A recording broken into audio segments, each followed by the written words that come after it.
He woke up in a stranger's body on a swaying cart. A gray wheat sprout glowed in the palm of his hand, the seal of the gift, the mark of the damned. They were taking him to the wasteland to die for the most shameful talent in this world. And he smiled, because he had already conquered this dead land, in a past life. The cold struck first, not winter's cold, empty, as if the air had forgotten what warmth meant. Daniel threw his eyes open and saw the gray sky, flat, dead. The wagon's planks shook beneath his back with every bump. The body was not his own. Thin arms, long, pale fingers. He raised his palm and saw the mark. A gray sprout of wheat glowed dimly right beneath his skin. Not a tattoo, a mark, alive and warm like a pulse. He sat up with a jolt. His head spun. The driver up ahead didn't even turn around. The horses trudged along slowly, jerking their heads. The air tasted bitter, like after a fire. Daniel looked around and found nothing. Not a tree, not a bush, not a blade of grass. The gray plains stretched to the horizon in every direction. The earth was neither black nor brown. It was ashen, as if someone had burned an entire continent and forgotten to clear away the ashes. In the east, at the edge of the sky, a thin red line stretched out. It wasn't a sunset. It was too even. It glowed on its own, like an old scar on the skin of the world. Daniel stared, unable to understand. But the boy's body knew. A fissure.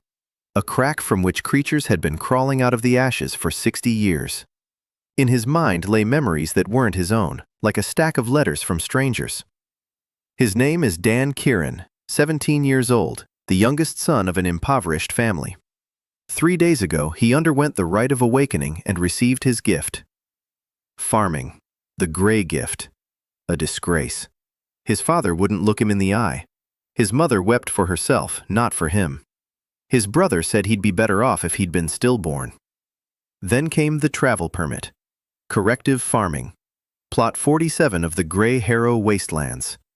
Indefinite. Meaning forever. Meaning to die. And this is where the strangest part begins. The panic lasted 3 breaths. On the 4th, he forced himself to think, because the last thing he remembered from his real life was an empty highway in Oregon and jazz on the radio. Then darkness. Then this wagon. He leaned over the side and pinched off a piece of soil, rubbed it between his fingers. Dusty, loose. Brought it to his nose. No smell of organic matter, no smell of life. But there was something, deep down. The soil in his palm had warmed from his touch, as if the gift were trying to tell him something. Highly alkaline, dead to the eye, but not hopeless. He knew soils like this. He'd worked with them for 4 years in the fields of Oregon. Saline patches left behind by fires. Everyone said nothing would grow there. Everyone was wrong. The cart driver stopped the horses and turned around for the first time. An old face, empty eyes. He nodded toward the crooked shack. Gray stone, half-rotten straw for a roof. A window without glass. He dropped the sack on the ground without getting down from the driver's seat. He said that if it didn't die before winter, they'd send more. And if it did die, well, tough luck. The wagon turned around and crept away. The creak of the wheels faded into the silence. Daniel stood there with a bundle of hardtack and a sack of government-issued seeds. The wind carried ash from the east. A red line pulsed on the horizon. Not a single living soul for kilometers. He dropped to his knees right into the gray dust and pressed his palm against the ground. The seal flared. And he felt it. Not the surface. The depth. 1 meter. 2. 5. Dead layers, one after another. And at 6 meters, something was pulsing. Faintly. Barely alive. Moisture. Ancient underground water that no one had sought because no one knew how to sense the earth so deeply. He withdrew his hand. He looked at the hut, at the sack, at the horizon where gray met gray. And for the first time in this whole crazy day, he smiled. Gray soil, high alkalinity, zero competition. Water at 6 meters. A clean slate. A breeder's dream. Inside the hut was exactly what he'd expected. A dirt floor, cracked stone walls, a plank bed, a rusty bucket, a hearth clogged with ash. No tools, no bowls. Those who had been exiled here were not expected to return. He walked around the plot. 3 acres. He scooped up handfuls of soil from various spots and rubbed them between his fingers. The same everywhere. High alkalinity, no organic matter, no microfauna. But the soil structure was intact. The mineral base was intact. The soil was not poisoned. It was dormant. Toward the end of the second hour, he found it. The only living thing on the entire plot. A half-withered blackthorn bush by the eastern wall. Crooked, brown. 3 living branches out of 10. Any local would have called it trash. Uproot it and burn it. Daniel placed his palm on the trunk, and the mark flashed brighter than it had all day. He saw it. Not with his eyes. The blackthorn's roots extended 6 meters downward. The taproot was thick and stubborn as an anchor chain. This bush had drilled 6 meters into the dead earth to reach water. And it had reached it. A thick, waxy cuticle on the leaves. The ash of the rift hadn't penetrated it. Tannins in the bark. No pest could stomach such bitterness. This bush hadn't merely survived the wasteland, it had conquered it. It had stood here for decades, drawing water from deep below all on its own. Daniel sat down next to it, right on the ground. He took out a handful of government-issued seeds. Small, pale, ordinary. He looked at them, then at the blackthorn, and he realized he would do something no one else here had ever done. Not because he was a mage, not because he was the chosen one, but because he knew how roots worked, what symbiosis was. Give wheat the root architecture of a blackthorn, and it will reach the water. Give it the blackthorn's cuticle, and ash will not harm it. He pressed the seeds against the trunk. The seal glowed with an even green light. He closed his eyes, and he did what he knew best in both worlds. He began to grow. Warmth flowed from his palm into the trunk, and from the trunk into the seeds. The traits of one plant flowed into the other. Root depth, waxy cuticle, tannins. And the wheat genes responded. They restructured themselves. He poured everything he knew into the process. Dominant traits, recessive traits, drought tolerance, growth rate. A laboratory, but with his hands. Literally with his hands. By nightfall, he collapsed onto the cot and fell asleep fully clothed. And in the morning, he stepped out onto the threshold and froze. A ring of ears of wheat rose up around the blackthorn bush. Dark stalks as tall as a man. He plucked one and rubbed the grain between his fingers. Dense, oily, with a hint of tannin bitterness. 20 square meters of living wheat in the middle of a dead wasteland. The first harvest on this cursed land in 3 generations. He laughed, quietly and a little madly. One man with a gray gift and a handful of seeds. There's a place where people are sent to die. Standing in a field that shouldn't even exist, fine. The next day, he set about his plan. He needed compost, organic matter. Anything alive to restore to the soil what had been taken away over decades. The accelerated growth had devoured the nutrients around the blackthorn bush 3 times faster than usual. 2 more attempts without fertilization, and even this little patch would crumble to dust. He knew that. No one else in this world knew it. Here, they thought the earth would feed them forever, that it was enough to simply plant a seed and wait. For 3 days, he gathered everything he could find. Dry stalks from the far reaches, lichen from the hut's walls, ash from the hearth, the contents of a rusty bucket that became his first compost bin. Not much, desperately little, but enough to start with. On the 5th day, he laid out the first compost circle, a half-meter deep pit, layers of organic matter and soil with ash between them to regulate the acidity. Under normal conditions, compost takes months to mature, but the gift sped up even that. He pressed his palm against the edge of the pit and channeled warmth into it, not for the plants, for the bacteria. They responded, slowly, reluctantly, but they responded. 2 days later, he had his first bucket of mature compost, black, rich, smelling of life. He spread it around the wheat ring and sowed a new strip. By the end of the week, the field had grown to 40 square meters.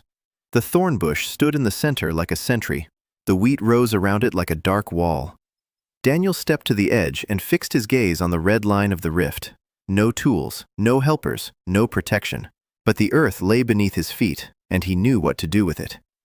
On the 8th day, he awoke to a sound he hadn't heard since his arrival. Footsteps. Someone was walking toward the hut. Daniel got up from his cot and went outside. The morning was gray, as always. Ash from the east covered the roof and the tops of the wheat plants in a light layer, but the ears of wheat stood upright. The cuticle held them in place. A woman was walking along the trail from the northern road, slowly, unsteadily, like someone who has been walking for a very long time and is kept going only by the knowledge that she cannot stop.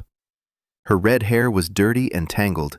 Her clothes were military style but without insignia, torn off or ripped away. She reached the edge of the wheat field and stopped. She stared at the ears of wheat as if she were seeing a ghost. Then she looked at Daniel, then back at the ears of wheat, and she fell. Daniel didn't have time to catch her. She collapsed face down right into the wheat and didn't move. He turned her onto her back. Her face was covered in freckles. Her lips were cracked and bleeding. She was burning up, a high fever. He dragged her into the hut and laid her on the cot. There wasn't much water. He gave her half of his daily ration. He took off her outer jacket and saw a seal on the back of her left palm. Not gray, golden. 2 intertwined stems with a drop at the end. The healer's touch. A battle gift. A valuable one. One of those that elevate the bearer to a higher caste and grant a place in the army infirmaries. But this woman was lying in the wasteland in a torn uniform without any insignia.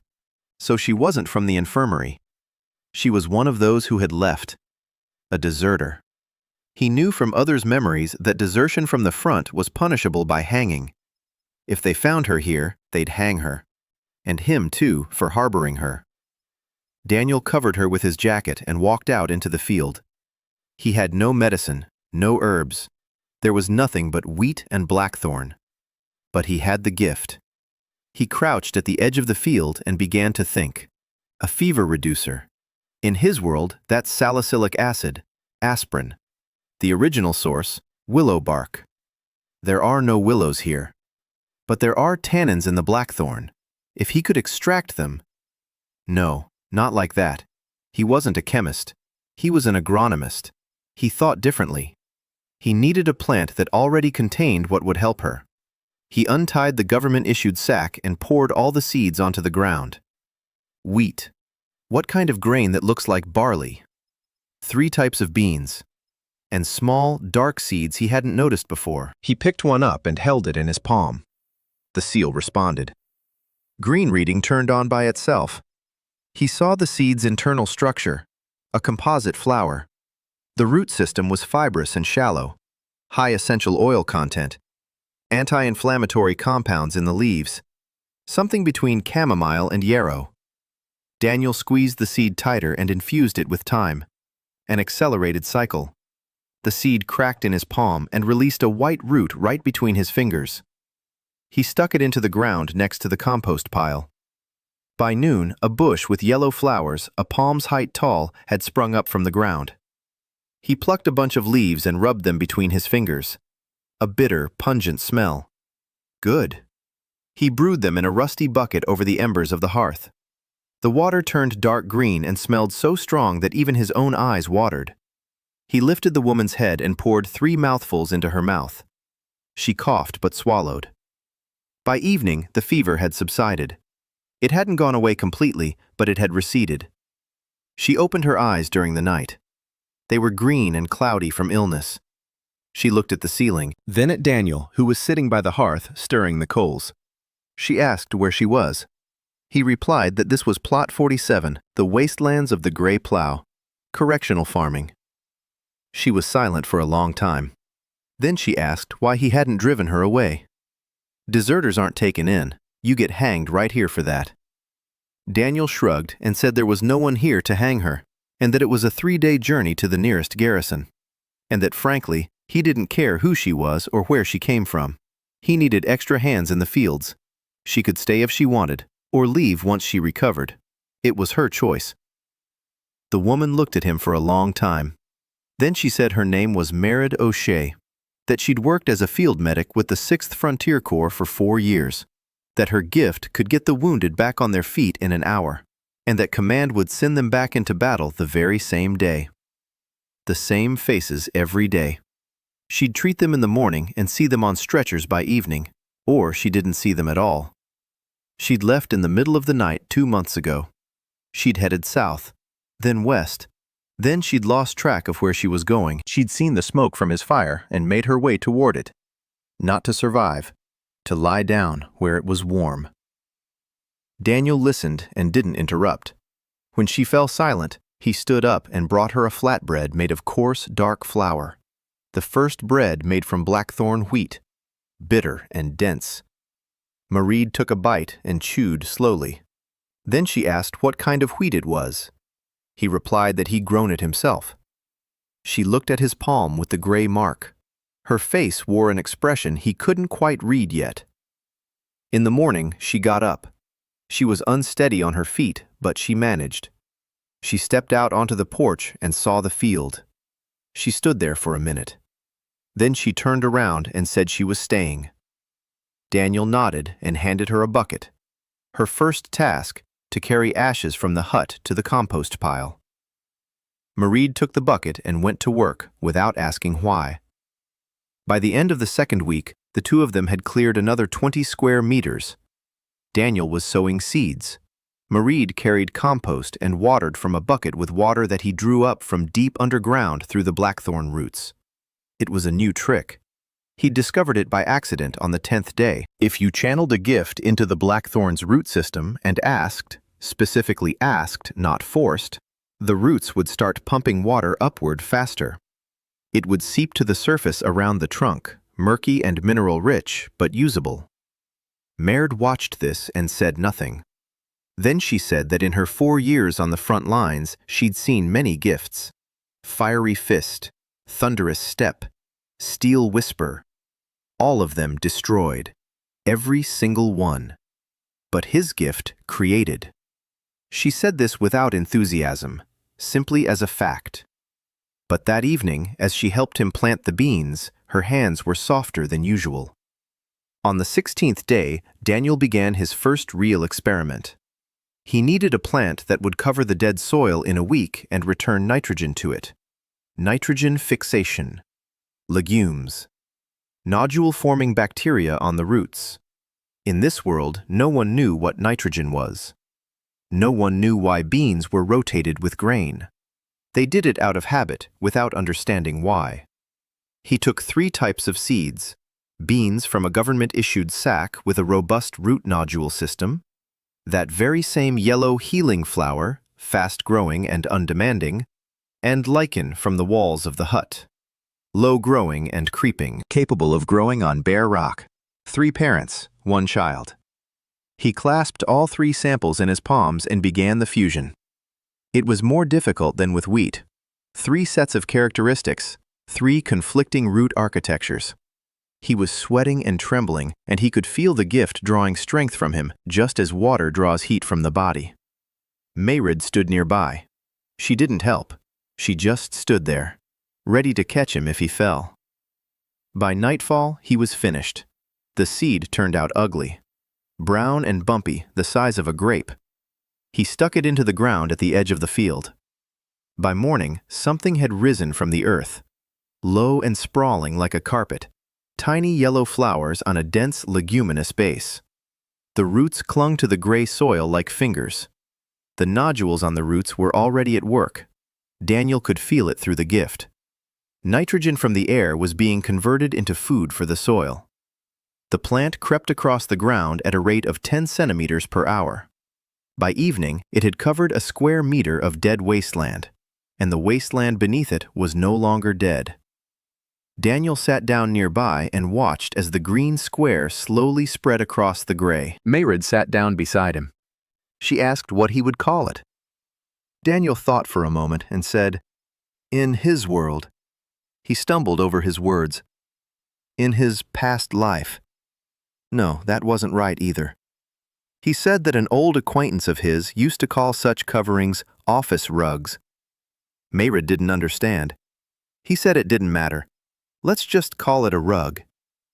She asked what office meant. He didn't answer. That night, he lay on the cot and stared into the darkness. Mairead was sleeping by the hearth, wrapped in his jacket. He'd given it to her because the nights were cold and she was still weak from her illness. The mark on his palm glowed with a faint green light. He thought about how in 3 days he'd need to expand the compost circle, how he needed to find a source of potassium, how legumes provide nitrogen, but phosphorus and potassium had to be sourced separately. What if winter came in 2 months, as the memories of others suggested? Then he'd need at least half a lacra of hardy crops to feed the 2 of them.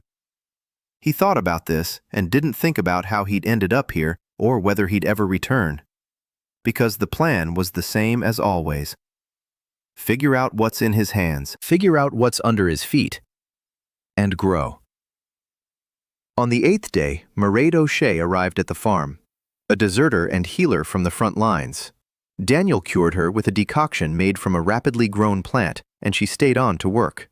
Together, they expanded the field, and Daniel created the first hybrid plant from 3 parent species, a low, creeping ground cover that returns nitrogen to the soil and covers barren ground in a matter of days. By the beginning of the 3rd month, the field had grown to 1/4 of an acre. The office rug had spread across the wasteland as a green patch visible from the road. The blackthorn wheat stood like a dark wall. Beans had sprouted along the eastern border. There were already 3 compost piles. Daniel and Mairead worked from dawn to dusk. He sowed and grafted. She hauled water and compost and dried herbs on the walls of the hut. In the evenings, he explained to her the things she didn't understand. Why you can't plant the same crop in the same spot 2 seasons in a row. Why beans and grains are rotated. Why ash isn't trash, but fertilizer. Mairead listened carefully. Not because she believed him, but because she saw the results. The land around the hut was alive. Everything else around them was still gray and lifeless, but here it was green. On the 32nd day, something happened that he hadn't planned. Daniel was working by the old blackthorn bush, expanding the field to the east. He placed his palm on the trunk, just as he did every morning, to check the roots, check the water, check its condition, and froze. The blackthorn was different. Something in it had changed over these weeks of daily contact. The root system had become more complex, much more complex. 6 meters down, the taproot had branched out into a network of the finest tendrils that spread in all directions for tens of meters. The trunk's vascular system had become denser, more channels, more connections. It was as if the bush were building something inside itself that resembled the nervous system. Daniel withdrew his hand and took a step back. He knew what this meant. His gift contained an ability he had not yet consciously used, the awakening of consciousness. With sufficient concentration of the gift and a certain plant structure, a complex root network and a developed vascular system, consciousness could awaken within it. But the blackthorn was small. A bush, not a tree, not complex enough, or so he thought. He went back to work and tried not to touch the blackthorn unless necessary. 3 days later, Mairead said she'd found a tree, half a kilometer north of the cabin, behind a small rocky ridge that hid it from the road. Daniel went to take a look and stopped short. The tree was enormous. Its trunk was 3 arm spans wide. The crown was spreading but almost bare. There were perhaps 24 living leaves on the entire tree. The rest of the branches were dry and gray. It looked like an apple tree, or something that had once been an apple tree. The bark was thick and cracked like old skin. On the trunk were growths, round, smooth, the size of a fist. Their texture differed from that of the bark. Daniel stepped closer and placed his palm on the trunk. The mark flashed so brightly that he squinted, and he saw. The tree's root system extended 12 meters downward, not 6, 12, and it spread out 100 meters in every direction. A web of roots beneath the wasteland, ancient and patient. The trunk's vascular system was incredibly complex. Thousands of channels intertwined like strands in a rope. This tree had stood here for 200 years, maybe longer. It remembered the time before the rift. It remembered the green earth. And it was on the threshold, one step away from consciousness. Perhaps for decades it had been slowly building within itself what was needed for awakening. On its own, without anyone's help. All it lacked was a spark. Daniel withdrew his hand and sat down on the ground next to the trunk. He sat there for a long time, thinking. This was not a decision that could be made lightly. The awakening of the mind is irreversible. You can't awaken it and then change your mind. You can't extinguish it. You cannot force it to serve against its will. From the moment of awakening, it will be a person, not a tool, not a resource, not a unit in a game. A living, thinking being that will remember exactly who it was that awakened it. He returned to the farm and didn't tell Mairead what he had seen. She noticed that he was quieter than usual but didn't ask. For 3 days he went to the tree and sat beside it. He didn't touch it. He just sat there. On the 4th day he came in the morning and placed both palms on the trunk. The mark glowed with an even green light. He closed his eyes and gave warmth. Not time, not growth, not selection, just warmth. Through his palms, into the bark, into the wood, into the vessels, into the roots, and back again. Like a handshake, like a promise. The tree responded. Slowly, heavily, like someone waking up after a very long sleep. The growths on the trunk shifted. Daniel opened his eyes and saw 2 growths at the level of his face slowly open up. Beneath the bark was smooth, dark green tissue, moist and alive. The growths blinked. They were eyes. Daniel stood before a 200-year-old tree, and the tree was looking at him. The branches stirred. Not from the wind. There was no wind. The leaves, the 2 dozen that remained alive, trembled and turned toward Daniel like little green palms. And the tree spoke. Not with a voice, with a rustle. A slow creaking of the bark and a whisper of the leaves that formed words. Slow and heavy as stones. It asked, "Why did you wake me, gardener?" Daniel stood there, unable to answer. Because he didn't know why. He could have said he needed help, that he was lonely, that a tree with such a root system was incredibly valuable to the farm. All of that would have been true, but not the whole truth. He said the first thing that came to mind. He said he didn't know, that he'd seen it was ready, that it had stood on the threshold for 200 years, and that it seemed wrong to him to walk right past it. The tree was silent for a long time. A minute, 2. Its eyes, like growths, moved slowly, examining Daniel. Then his face. Then his palm with the gray seal. Then it said that its roots remembered another land, green, soft, full of voices, but now it was quiet. It had been quiet for a long time. Daniel nodded and said he'd try to make it louder. The tree fell silent again. Then a single branch slowly lowered itself and touched his shoulder, heavily and gently, like the hand of an old man placing his palm on his grandson's head. Daniel named it Brahm, not because the name fit, but because he had to start somewhere. Brahm didn't object.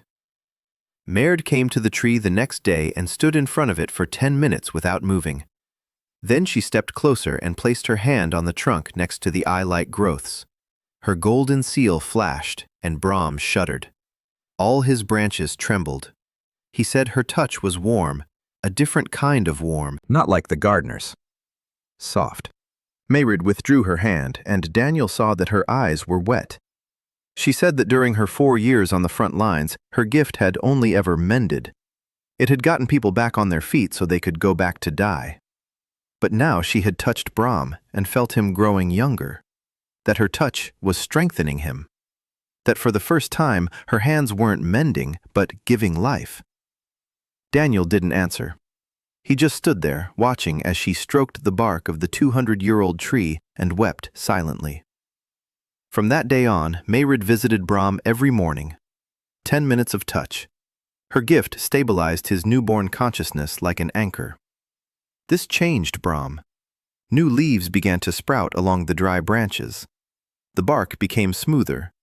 The eye-like growths became clearer and more mobile. He began to speak in longer sentences, not just individual words, but phrases. He said that his roots could sense the border, far to the east where the red line was. There, the earth wasn't just dead, it was sick. Something lay beneath it, deep down, older than he was. Daniel listened and took it all in.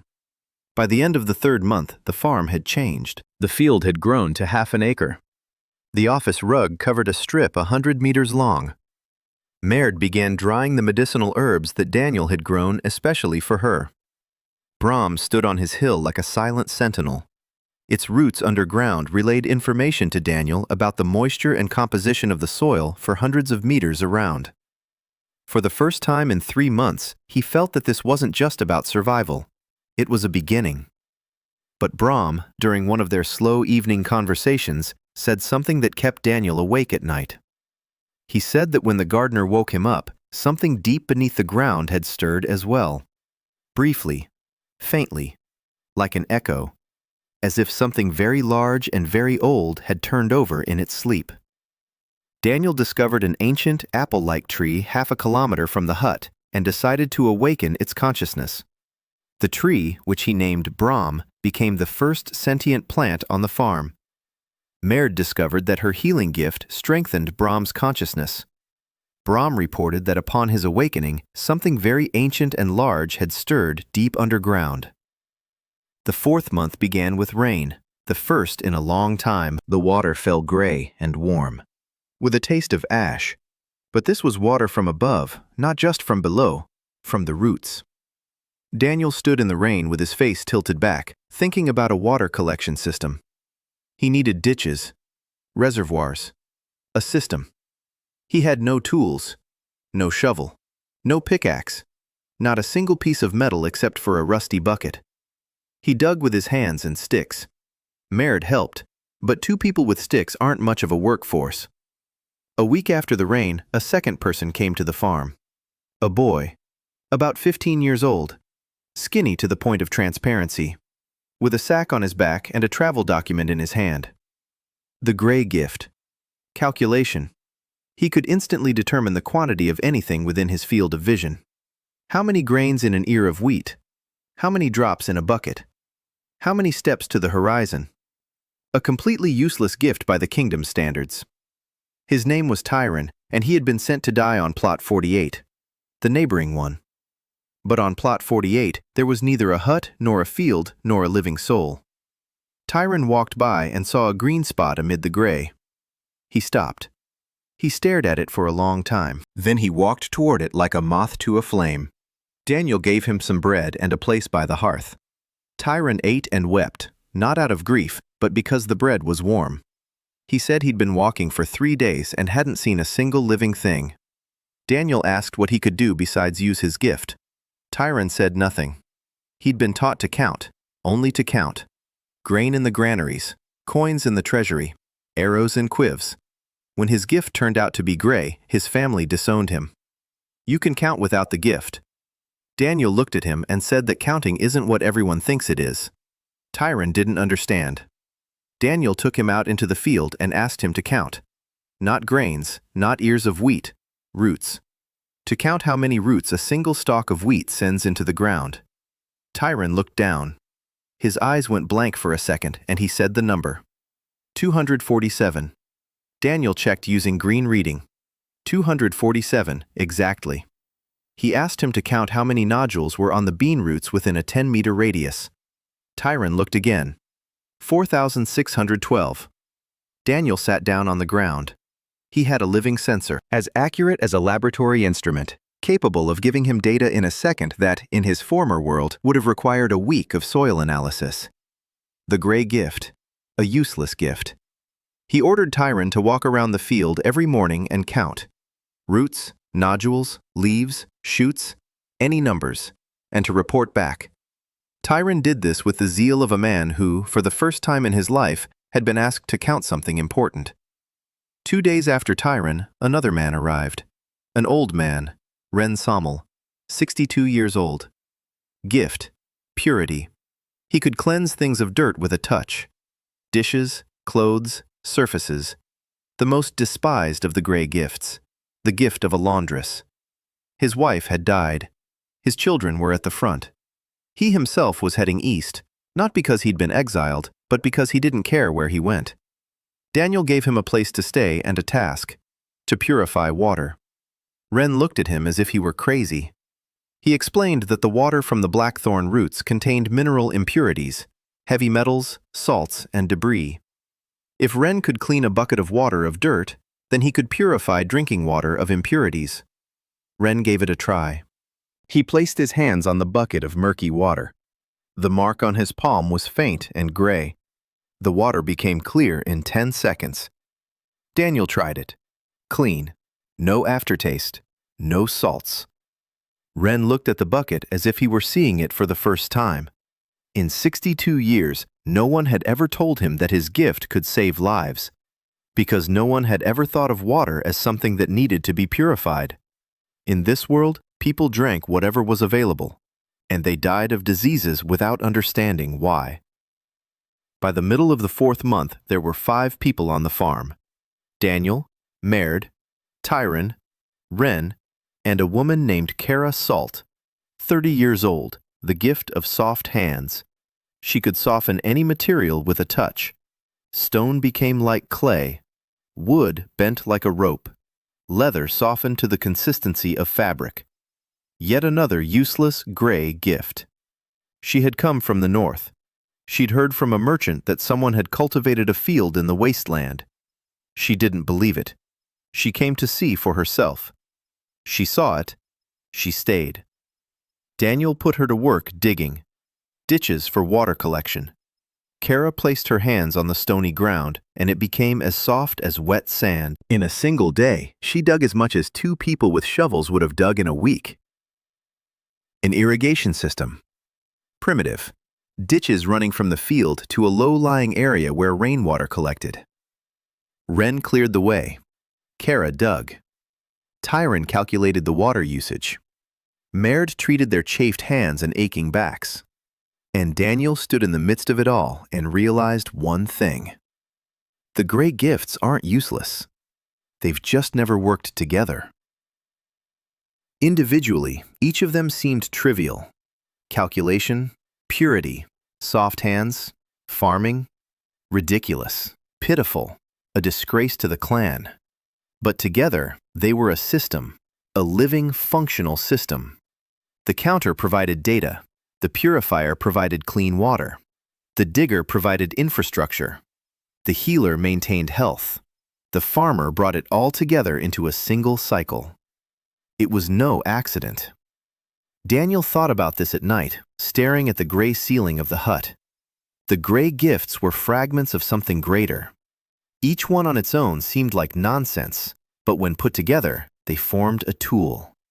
He didn't yet understand what kind of tool it was, but he sensed that it was more important than just a farm. On the 20th day of the 4th month, he asked Tyron to count something unusual. Not roots, not grains, to count how many living seeds lay in the ground within a kilometer of the hut. Seeds that hadn't sprouted, that were waiting. Tyron looked. His eyes went blank for a full minute. Then he said the number, his voice trembling. 412,000. 412,000 living seeds lay dormant in the dead earth around them, waiting. They had been waiting for decades. All that was missing was water, and someone to tell them to grow. Daniel looked at Mairead. He looked at Tyron. He looked at Ren and Kara, who were standing nearby and listening. Then he looked east, where the red line of the rift shimmered on the horizon. He said they would need more compost, much more. 3 more bearers of the gray gifts had joined the farm. Tyron with the gift of calculation. Ren with the gift of purity, who had learned to purify water. Kara with the gift of soft hands, capable of softening stone to dig ditches. Daniel realized that the gray gifts functioned as a single system when united. Tyron discovered 412,000 dormant seeds in the ground around the farm. In the 5th month, Daniel began to awaken the seeds, not all at once, in strips, 20 meters a day. He would kneel at the edge of the barren soil and press his palms into the dust. The seal burned, the heat seeped deep into the earth. He would feel for each dormant seed beneath and give it just enough to crack its shell. No more, because without fertilization, accelerated growth would kill the soil. Tyron walked beside him and kept count. How many had awakened? How many had begun to send out roots? How many had already sprouted their first shoots? Kara followed behind, loosening the soil. She pressed her palms into the earth, and the rock beneath the surface softened, making room for the roots. Ren carried a bucket of clean water and watered the plants. Mairead brought up the rear. She kept an eye on Daniel, because after each strip he turned pale and staggered. The symbiosis of touch drew his strength. Every seed cost him warmth and energy. By the end of the day he could barely stand, but by the next morning the strip had turned green. Wild grasses, small and tough, nothing like wheat, nothing like anything he knew. Ancient seeds, plants that had grown here before the rift, before the ashes, before death. They rose from the ground like soldiers from the trenches, lame and tattered, but alive.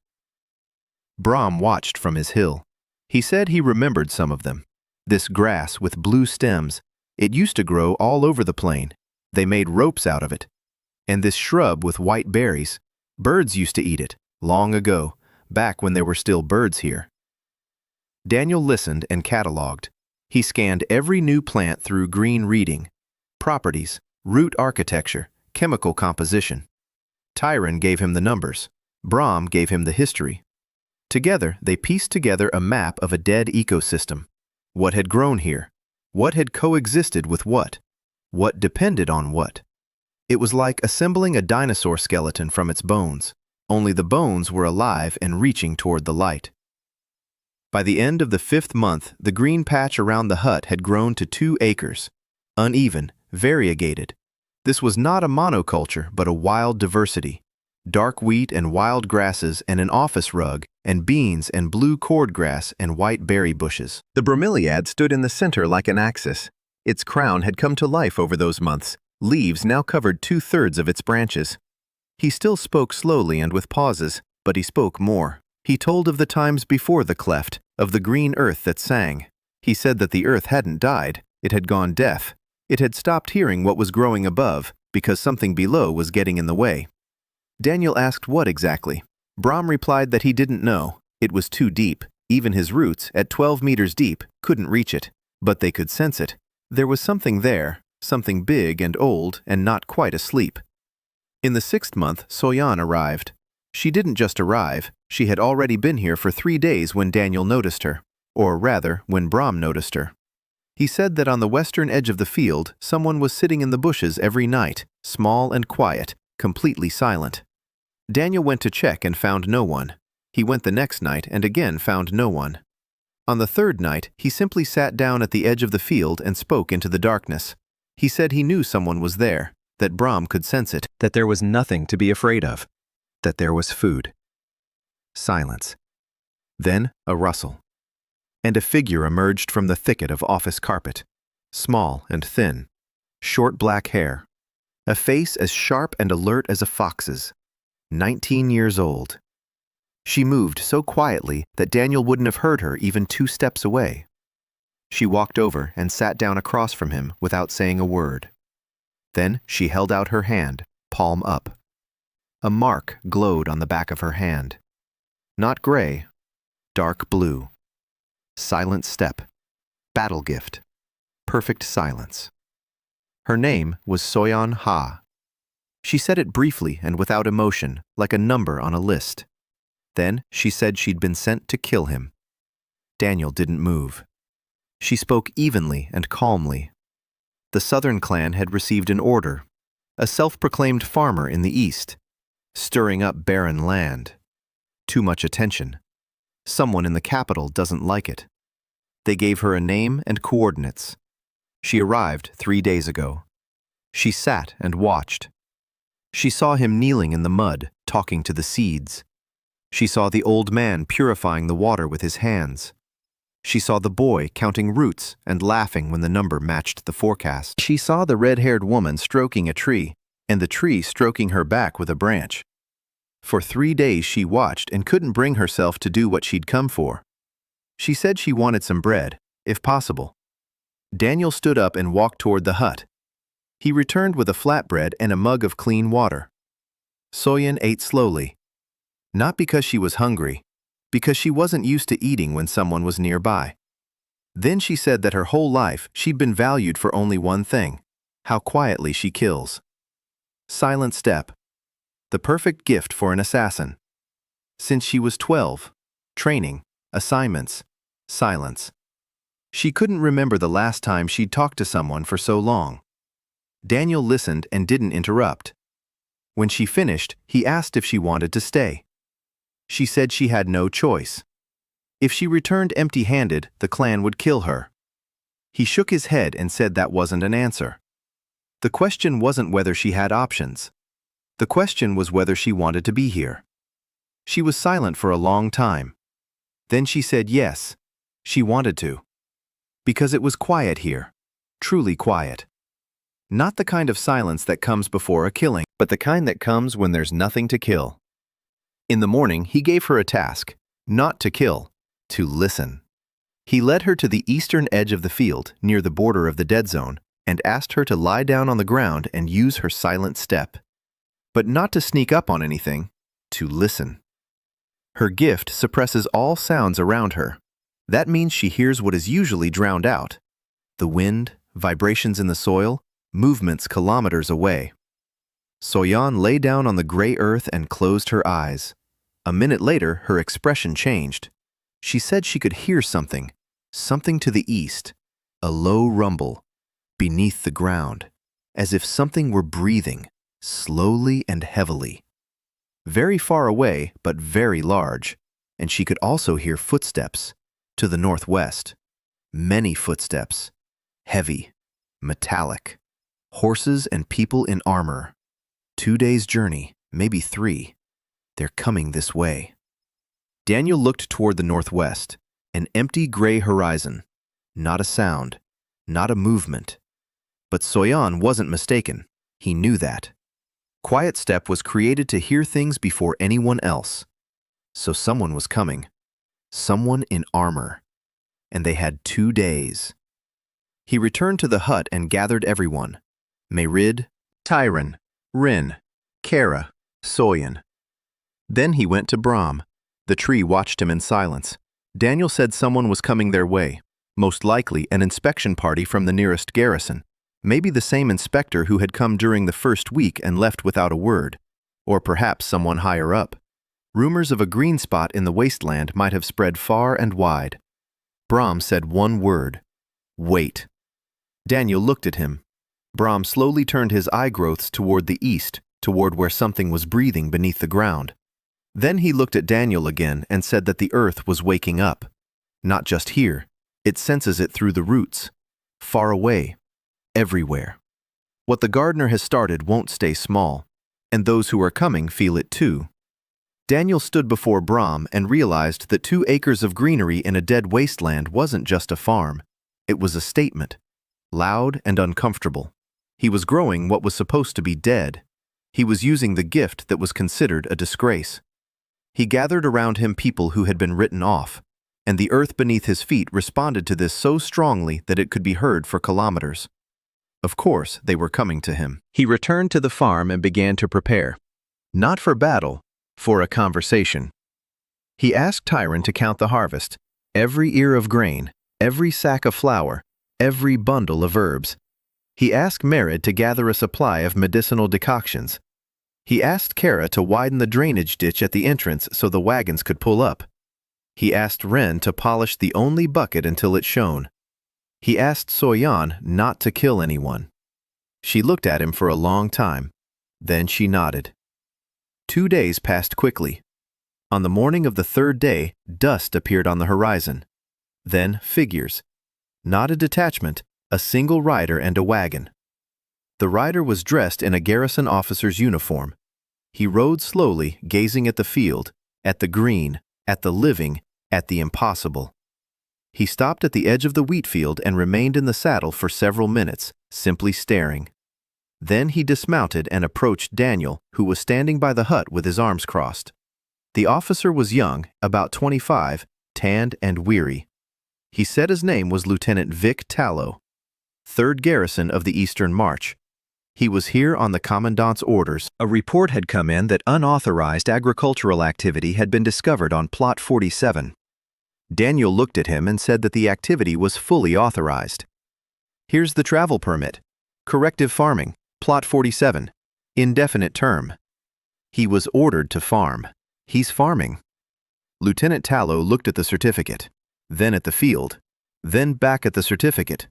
He clearly didn't know what to make of it. In his world, people on agricultural reform died within the first month, quietly and without fuss. They didn't cultivate 2 acres of fertile land in the middle of the wastelands. He walked around the farm in silence. He looked at the wheat, at the beans, at the compost piles, at the ditches of clear water, at Mairead, who was drying herbs by the wall, at Tyron, who was counting the grains in a sack, at Wren, who was carrying a bucket, at Kara, who was leveling the path. He didn't see Soyan. No one saw Soyan when she didn't want to be seen. The lieutenant returned to Daniel and asked how he'd done it. Daniel replied briefly, crop rotation, compost, hybridization. The lieutenant didn't understand a single word. Then Daniel explained it more simply. He plants different plants next to each other, and they help each other grow. Just like people. If you put people together and let each one do what they're good at, they help each other live. The lieutenant looked at him strangely. Then he asked how much grain he could provide to the garrison. Daniel said he could provide 2 sacks a month, 5 in 3 months, 10 in half a year, if they left him alone. The lieutenant thought for a long time. Then he said he would report to the commandant, that he'd pick up the sacks, and that he'd bring tools, shovels, pickaxes, buckets. Not out of kindness, but because if this plot could feed the garrison, it was in the garrison's interest that the plot didn't die off. He mounted his horse and rode away. The cart driver stayed behind. He began loading the sacks that Tyron had already counted out. 2 sacks of thornberry wheat, dark and slightly bitter, the first grain to sprout from the dead earth in 3 generations. When the cart drove off, Soyan climbed down from the roof of the hut. She'd been sitting there the whole time, with a knife, just in case. Daniel looked at her and said she wouldn't need the knife. She replied that it was up to her to decide. That evening, they all sat by the hearth and ate hot porridge made from thornbush wheat. The brome stood behind the wall. Its branches stretched toward the window. It was listening. Daniel said that now they were on the map. The garrison knew, so the commandant would find out soon. Then someone higher up, then the capital. Mairead asked what he was going to do. He replied that he would do what he knew how to do. Grow things. Soyan said he was an idiot. Daniel agreed, but he added that he was an idiot with 2 acres of fertile land, and that was more than anyone in the wastes in the last 60 years. Brom, from behind the wall, made a sound like laughter, slow and creaky like an old door. For the first time. Everyone fell silent and listened as the 200-year-old tree laughed. In the 6th month, Soyan Ha arrived at the farm, a former assassin with the gift of silent step. She had been sent to kill Daniel, but she stayed.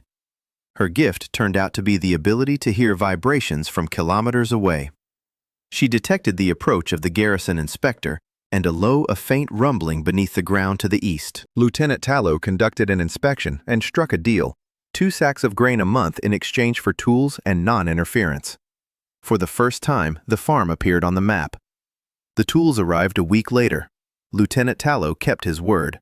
2 shovels, a pickaxe, 3 buckets, a coil of rope, and a sack of seeds. Not government issued, but the real thing. Barley, turnips, something resembling flax.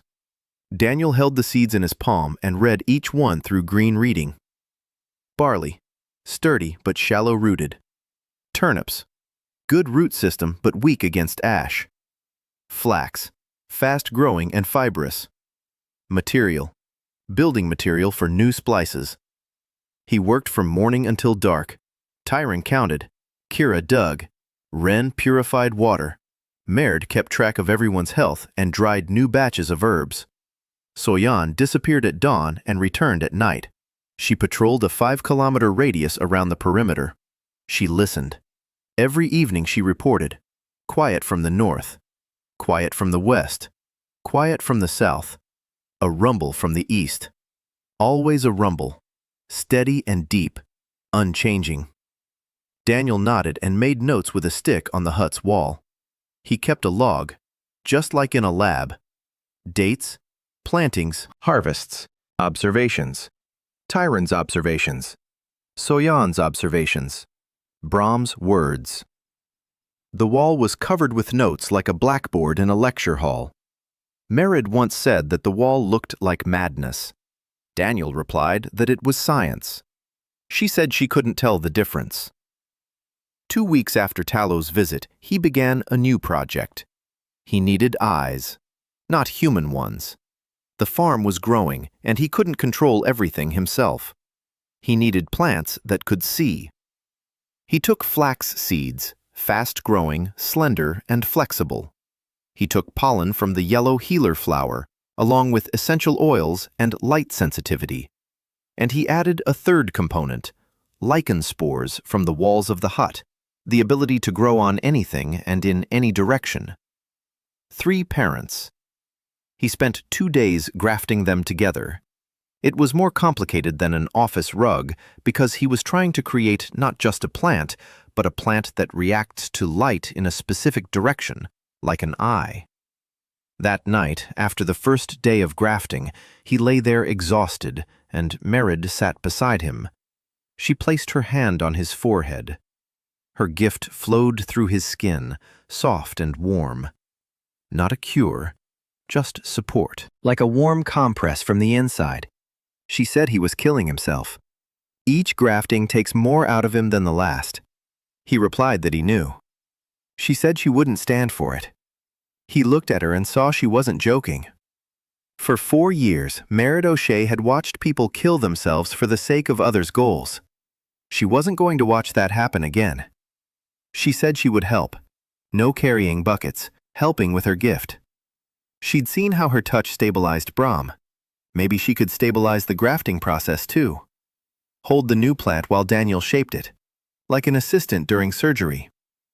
They tried it the next day. Daniel held the seeds and guided the process. Mairead kept her hand on his wrist, and her gift flowed through him into the plant. It stabilized it. It smoothed it out. Where the tissues clashed, her warmth smoothed the seam. It worked. Faster, cleaner. And he didn't pass out afterward. The seed turned out small, white, almost transparent. He planted it on the wall of the hut. By morning, a slender stem had emerged from a crack in the stone, with a bud at the end. The bud opened at dawn. Inside was not a flower but a lens, transparent and convex, the size of a fingernail. It turned toward the light and froze. Daniel placed his palm on the stem and saw what the lens saw: the yard in front of the hut, the field, the figure of Tyron walking along the garden beds, blurry and colorless, but he saw it. He called it a little eye, the first scout flower. Over the next week, he grew 12, on the walls of the hut, on Brahm's trunk, on the stones along the edge of the field, on the wooden stakes that Kara had driven into the ground around the perimeter. 12 eyes, 12 vantage points. He couldn't see through all of them at once, only one at a time, by touching any stem through the root network. But that was enough. Soyan was the first to appreciate it. She said it was better than any sentry. A sentry blinks and gets distracted. A flower doesn't. Daniel replied that a flower also doesn't complain about food. Soyan almost smiled. Almost. By the middle of the 6th month, an event occurred on the farm that changed everything. Brom asked him to come. Not with words, through the roots. Daniel was standing in the field when he felt the ground beneath his feet tremble. Gently, rhythmically, 3 times. It was a signal. Brom had come up with it himself. 3 tremors meant come. Daniel walked over to the tree, and Brom said he wanted to show him something.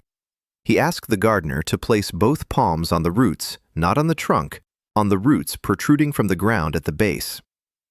Daniel knelt down and placed his palms on the gnarled roots. And he fell through. Not physically, in his mind. He saw Brom's entire root network, a web stretching 100 meters in every direction. Thousands of thin threads interwoven with one another. And through this network, he saw something else. Deeper, much deeper. 30 meters down, 50, 100. There lay another network, huge, ancient, dead, or not quite dead, like a skeleton of roots, as thick as tree trunks. They stretched for kilometers, for tens of kilometers, beneath all of the wastelands, perhaps even farther. It wasn't the root system of a single plant, it was a network, a single underground network that once connected the entire earth. Every tree, every bush, every blade of grass. It carried water and nutrients and information. An entire underground world. Dead for 3 generations now. Or maybe not 3. Brom said it was older than the rift. Older than anything he could remember. It had always been here. It was the foundation. And it had died. Or fallen asleep. Daniel withdrew his hands and sat motionless for a long time. Mairead found him an hour later. He was sitting by Brom's roots, staring at the ground. She asked what had happened. He replied that beneath them lay what the locals called the first root, an ancient plant network. It had once kept all of Erin alive, and it wasn't quite dead. Mairead sat down beside him and remained silent. Then she asked what he was going to do. He said he didn't know. But he now understood why his gift worked more powerfully here than it should. The first root was responding to him, reaching up toward him from below, like a plant reaching for the light. That evening, he gathered everyone together. He told them what had happened. Tyron asked if they could figure out how big the first root was. Daniel said they could try. Tyron stood at the edge of the field and looked down. His eyes were blank for 40 seconds. Then he turned pale and sat down on the ground. He said he couldn't give a number, because the number was too large. The roots below stretched farther than his gift could measure. But at a minimum, 3,000 kilometers of root tissue just beneath what he could see. Everyone fell silent. 3,000 kilometers of dead roots beneath their feet. Soyeon said that explained the rumbling, the sound she heard to the east. It wasn't the rift rumbling, it was the first root. It was breathing. Slowly. Sparsely. But it was breathing. Daniel stood up and looked east. The red line of the rift smoldered on the horizon, as always. He said that the rift and the wastelands were 2 sides of the same wound. Someone, long ago, had killed the first root, or tried to. The rift was the scar left by the blow. The wastelands were where the root had died, but it hadn't died completely, and now it was waking up. Because for the first time in 3 generations, someone is standing above and doing what the earth needs. Brom, standing behind him, said one word. Yes. Daniel turned to face him. Brom looked at him with his eye growths, and for the first time in all their time together, his gaze wasn't calm. It was something else. Grateful. Brom said that the gardener wasn't the first to come to the wastelands. There had been others, long ago. They too had gray seals. They too had gentle hands. But they came one by one, and they died one by one. The gardener came alone, but he did not remain alone. He gathered others. And that is why the earth hears. For the first time in 300 years, the earth hears. Daniel created scout flowers with lenses to monitor the perimeter. Mairead learned to help him with grafting using her healing gift. Brahm showed Daniel the first route, an ancient underground network at a depth of 30 to 100 meters that once connected the entire land of Erin. Tyron determined that the minimum length of the routes exceeded 3,000 kilometers.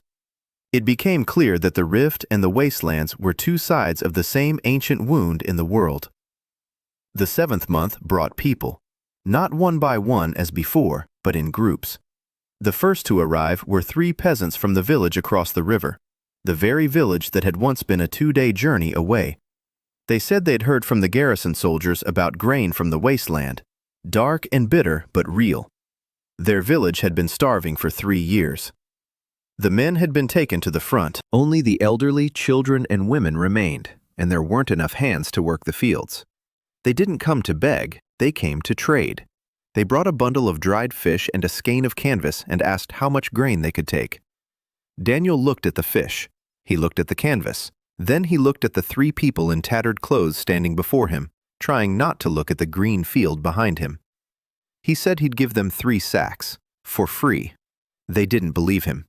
He said he wasn't trading, he was a neighbor, but he had one condition. One of them would stay for a day, and he would show them how to plant, how to rotate crops, how to make compost. They would go home with grain and knowledge. The farmers exchanged glances. The eldest said they couldn't accept charity. Daniel replied that it wasn't charity, it's an investment. If their village learns to feed itself, the farm won't have to feed the village. Everyone wins. They didn't understand the word investment, but they understood the logic. One stayed. Daniel spent the whole day with him. He showed him the compost pile. He explained why ash was needed. He explained what crop rotation was. He explained it using a metaphor. If you eat nothing but turnips for 3 years in a row, your body starts to get sick. It's the same with the soil. It needs variety. The farmer listened with his mouth agape. No one had ever explained to him why the soil would or wouldn't yield a crop.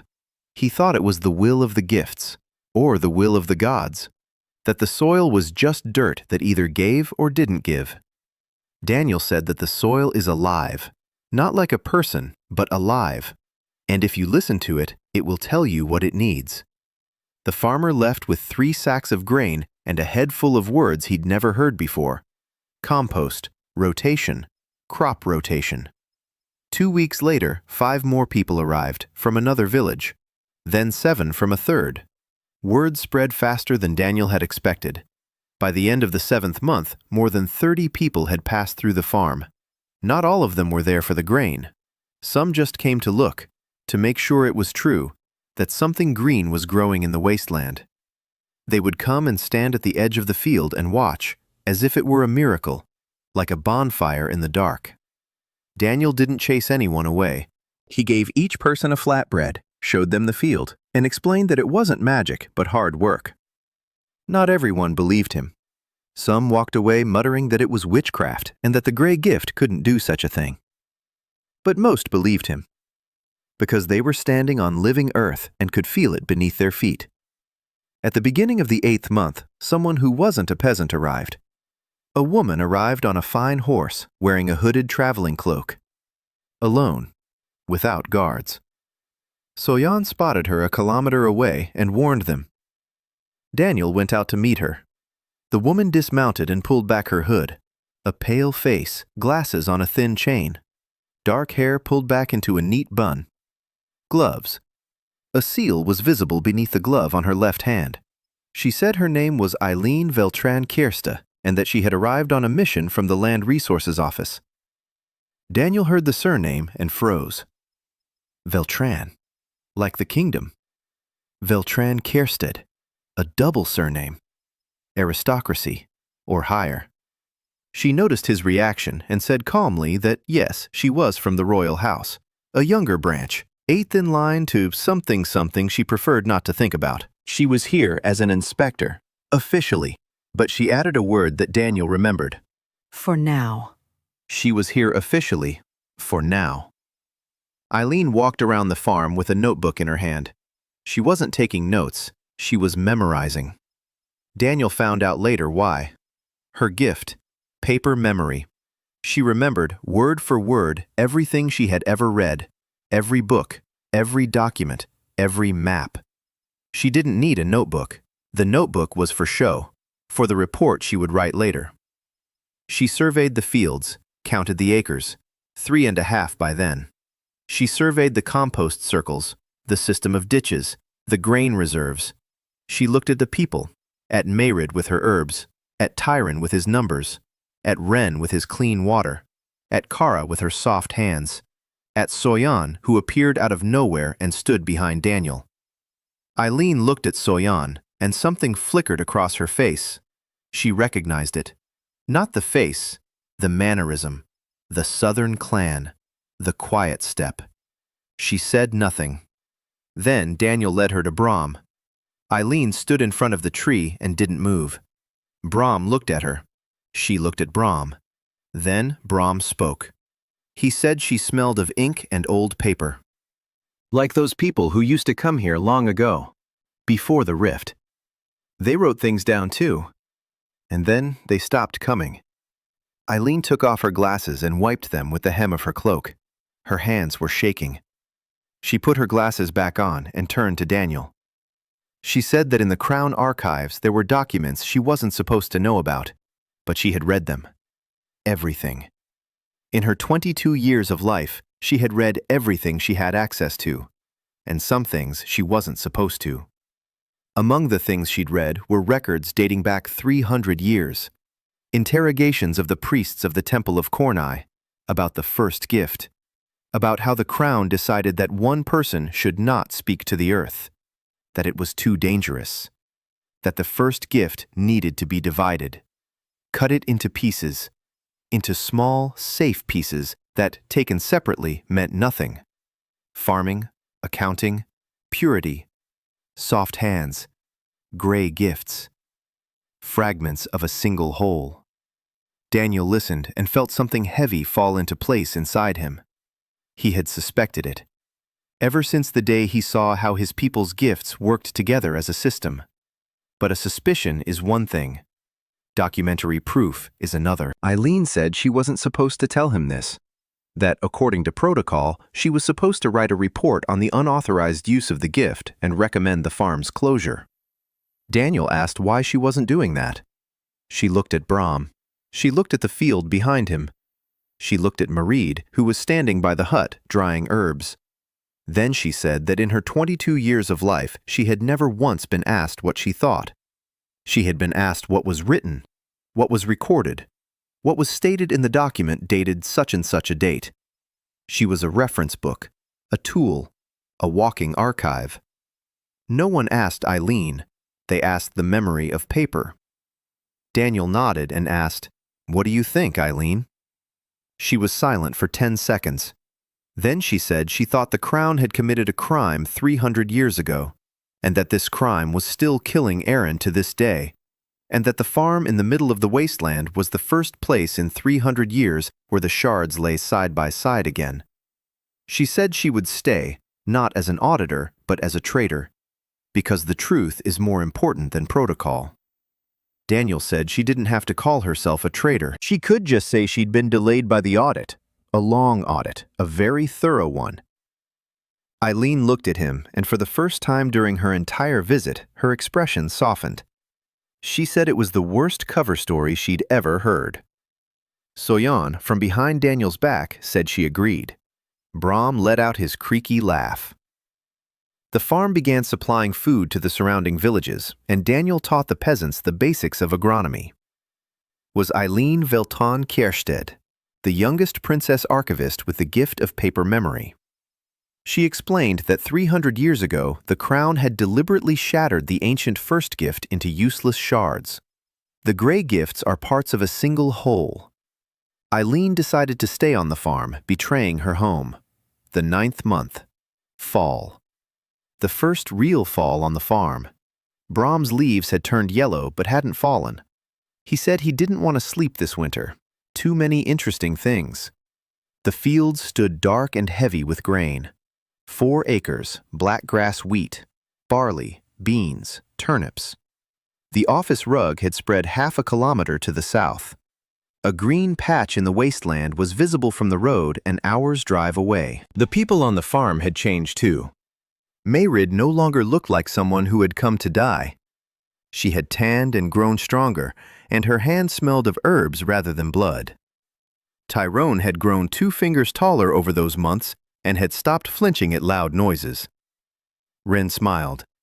Rarely, but he smiled.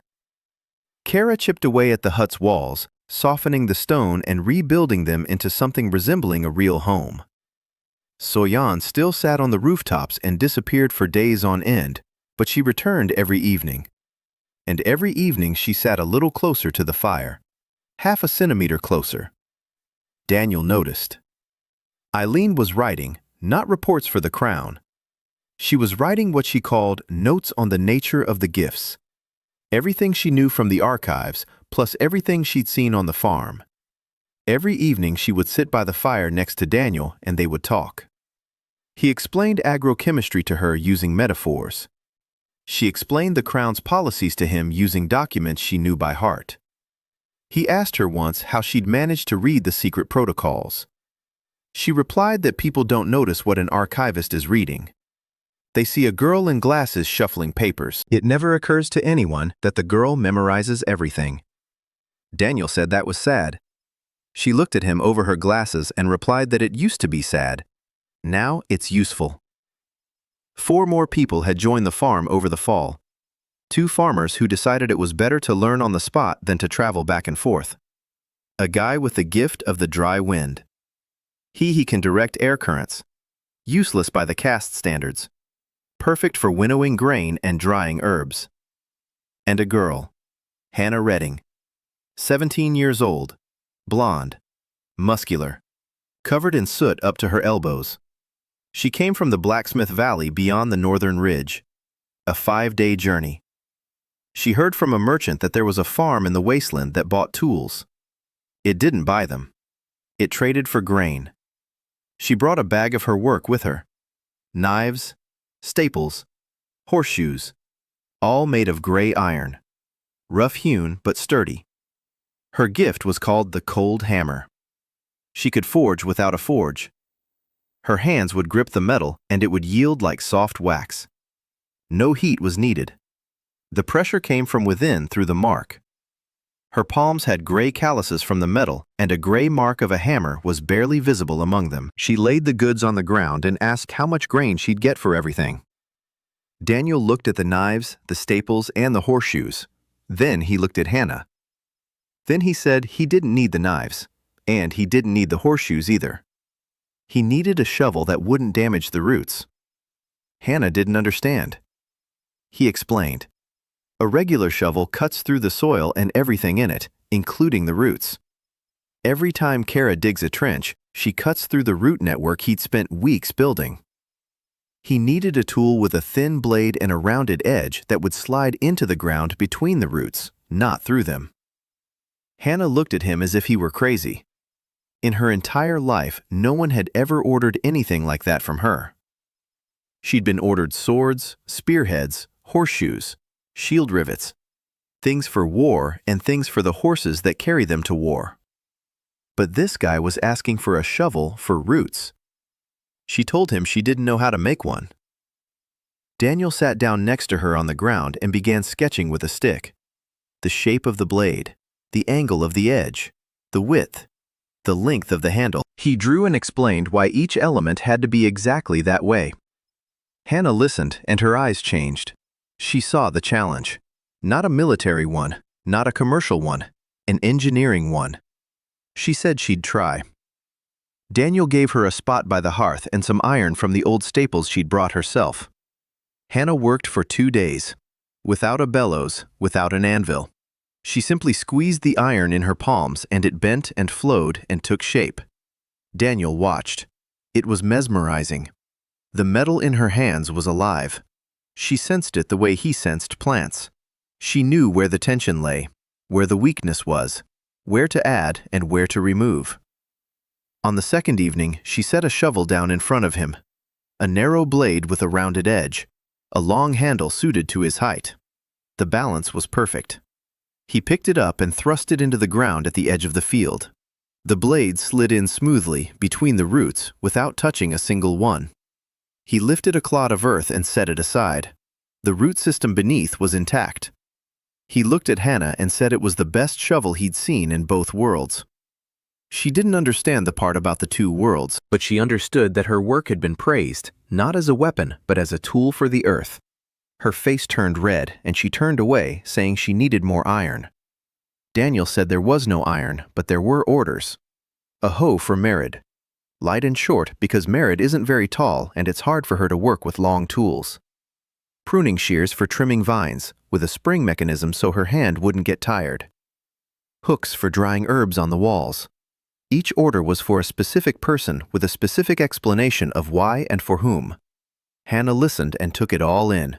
She stayed, not because she had nowhere else to go, but because, for the first time, her hands were making things for someone else's hands, not for someone's death.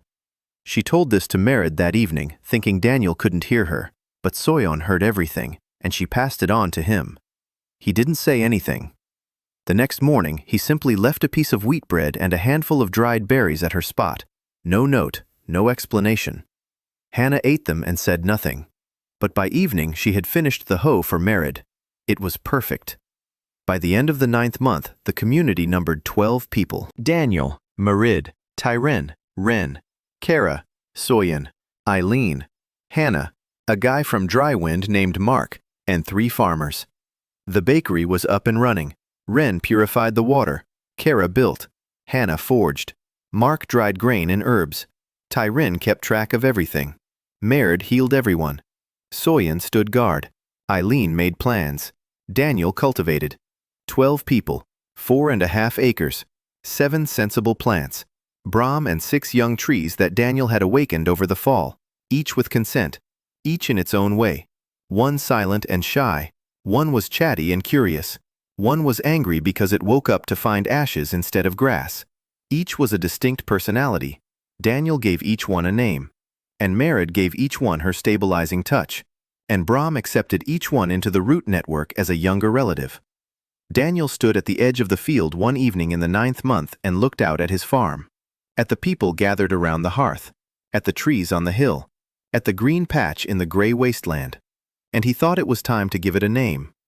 Mairead approached and stood beside him. He said he wanted to name this place. She said it was long overdue. He said Green Furrow. She repeated it, Green Furrow. Then she nodded and said it was fitting. Winter came in the 10th month. Not snow, there's never snow in the wastelands. Cold, dry and biting. The wind from the east carried ash and icy dust. The temperature dropped so low that the water in the ditches froze over in the mornings. Ren would break the crust every dawn and clear it away again. The thorn wheat held up. Its waxy cuticle kept the frost out. The beans died. Daniel knew this would happen. The beans hadn't been modified for winter. He hadn't had time. But there were enough grain and flour reserves in the hut. Tyren had calculated enough for 3 months ahead. 12 people. 3 months. 300 flatbreads a day. Plus soups, plus berries, plus 2 sacks a month for the garrison. It would be just enough if no one else came.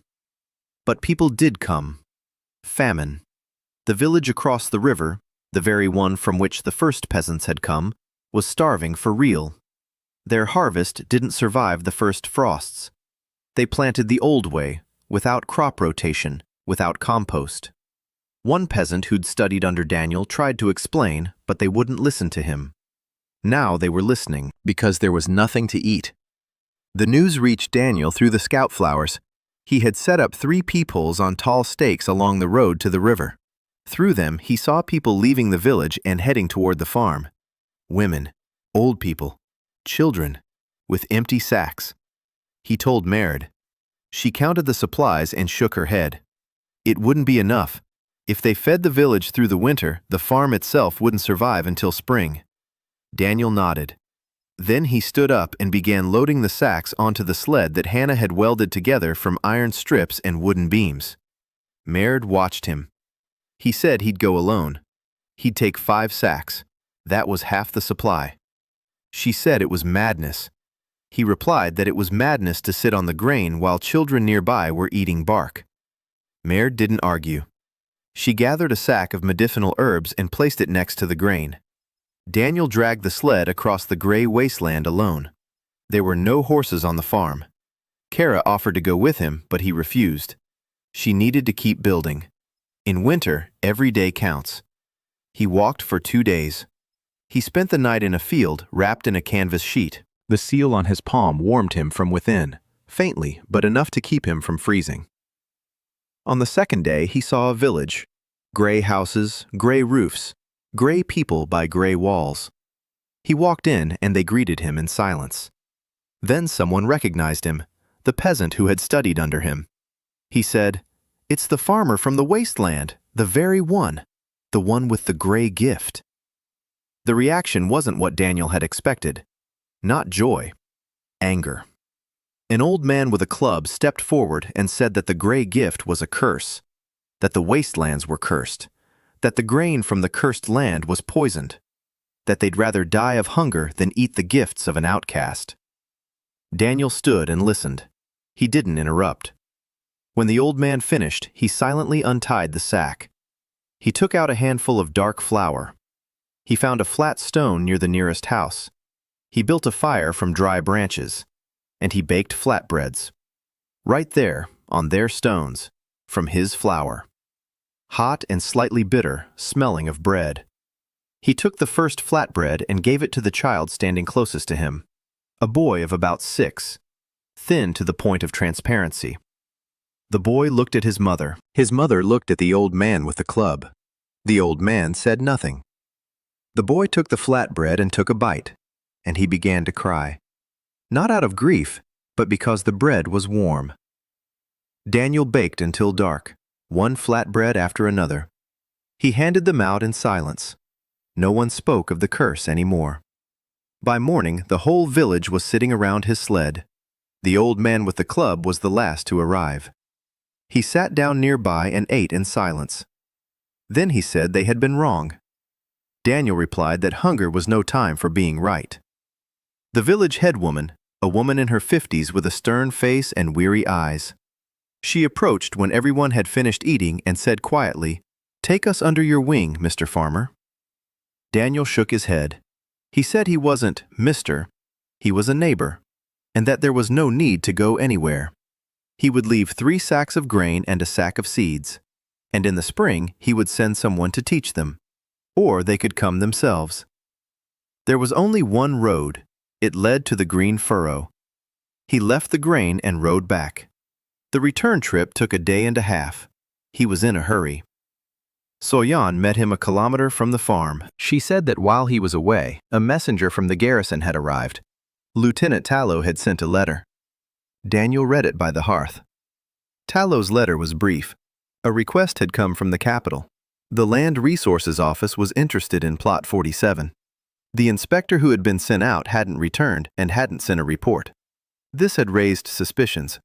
Tallow wrote that he had delayed the request as long as he could, 2 weeks, maybe 3. But then others would arrive, and these others wouldn't be from the Land Resources Office. They would be from Order of the Steel Carnation. Daniel set the letter aside and looked at Eileen, who was sitting by the fire, writing in her notebook. She looked up and met his gaze. She knew. She had known from the very beginning that her disappearance would attract attention. A princess of the royal house cannot simply vanish, not even the 8th in line. She said she was sorry. Daniel shook his head. He said there was nothing to be sorry about. Sooner or later, they would have come. The green patch in the wasteland was too big to go unnoticed. The question wasn't whether they would come. The question was what he would say when they arrived. He went out to Brahm. The tree stood dark against the gray winter sky. The leaves were yellowed but stubborn. They wouldn't fall. Brahm looked at him and said he sensed something new, to the northwest, something heavy, something iron-like, moving slowly. Daniel nodded. He knew. The Order of the Steel Carnation, an elite unit of the Crown, knights in full armor, Veltrin's finest fighters. They're sent out not to talk. They're sent out to take stock of a resource. And in this case, The resource is walking trees and vines capable of entangling an enemy unit. Daniel stood before Brahm and thought. He could run, gather his men and head south or west, abandon the fields, abandon the furrow, start over somewhere far away. He could, but Brahm cannot move quickly. Neither can the young trees. They are rooted. They are bound to this land. To leave would mean abandoning them, abandoning those he had awakened, those he had promised to treat as neighbors, not property. He placed his hand on Brahm's trunk. Warmth flowed between them. He said he wouldn't go anywhere. Brahm replied slowly. He said he knew. He said roots don't run away. Roots hold fast. In the winter, Daniel took grain to a starving village across the river and fed the people who had initially driven him away. The village accepted the aid and asked for the protection of the green furrow. Lieutenant Tallow sent a warning that the Order of the Steel Carnation had been dispatched from the capital to inventory the farm. Daniel decided not to flee and to defend the furrow. They arrived at the end of the 11th month. 100 heavy knights in steel armor with a carnation on their breastplates, black horses, black cloaks, black lances with red pennants. The column stretched across the gray plain like a metallic snake.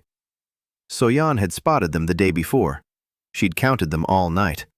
She reported in the morning, 100 mounted men, 20 on foot, 5 wagons. The commander rode at the head on a white horse, the only white thing in the entire detachment. Daniel stood at the gates of Green Furrow, the gates that Kara had cut through the stone rampart 2 weeks earlier. Not very tall, symbolic, but gates nonetheless. Behind him stood the community, 12 people, 7 trees, 4.5 acres of green land. 2 weeks ago, after receiving Tallow's letter, Daniel did something he had never done before. He grew a hedge. Not for beauty, for protection.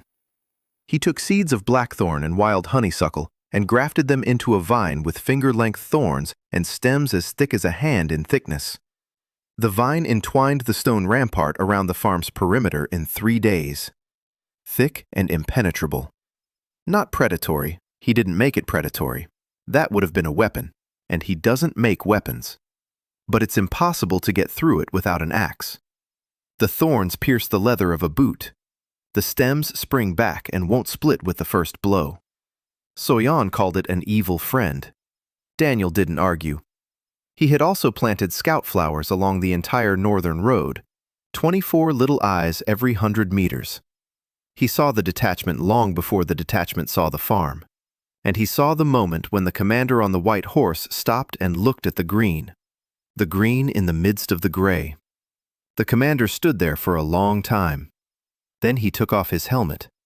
His face was hard and weather-beaten, a little over 40 years old, gray hair at his temples, a scar across his left eyebrow, eyes as gray as a wasteland. Commander Reynard Steele Hawthorne, head of the Order of the Steel Carnation. Daniel knew that name. Eileen had told him. 42 years old, 30 years on the front lines. Started out as a private, worked his way up to commander. Lost 2 regiments at the cleft. Lost his son last year. Not a villain, not a caricature. A man who believes that steel and blood are the only answer to 60 years of war, and that some kid with a vegetable garden has no right to question those sacrifices. The squad pulled up to the gate and stopped. 100 lances lined up in a straight row. Silence. Only the wind and a distant rumble from the east. Steele Hawthorne rode up to the gate alone. He looked down at Daniel. Daniel stood in his work apron. His hands were in the soil. No weapons, no armor, no visible seal. Just a guy in an apron by the stone gate. Steele Hawthorne said he was here by order of the Crown, the decree of total mobilization. Any gift that does not serve the front is declared dead weight. But this farm was clearly not dead weight. Rumors had spread far and wide. Walking trees, vines that could entangle a squad, plants that could see.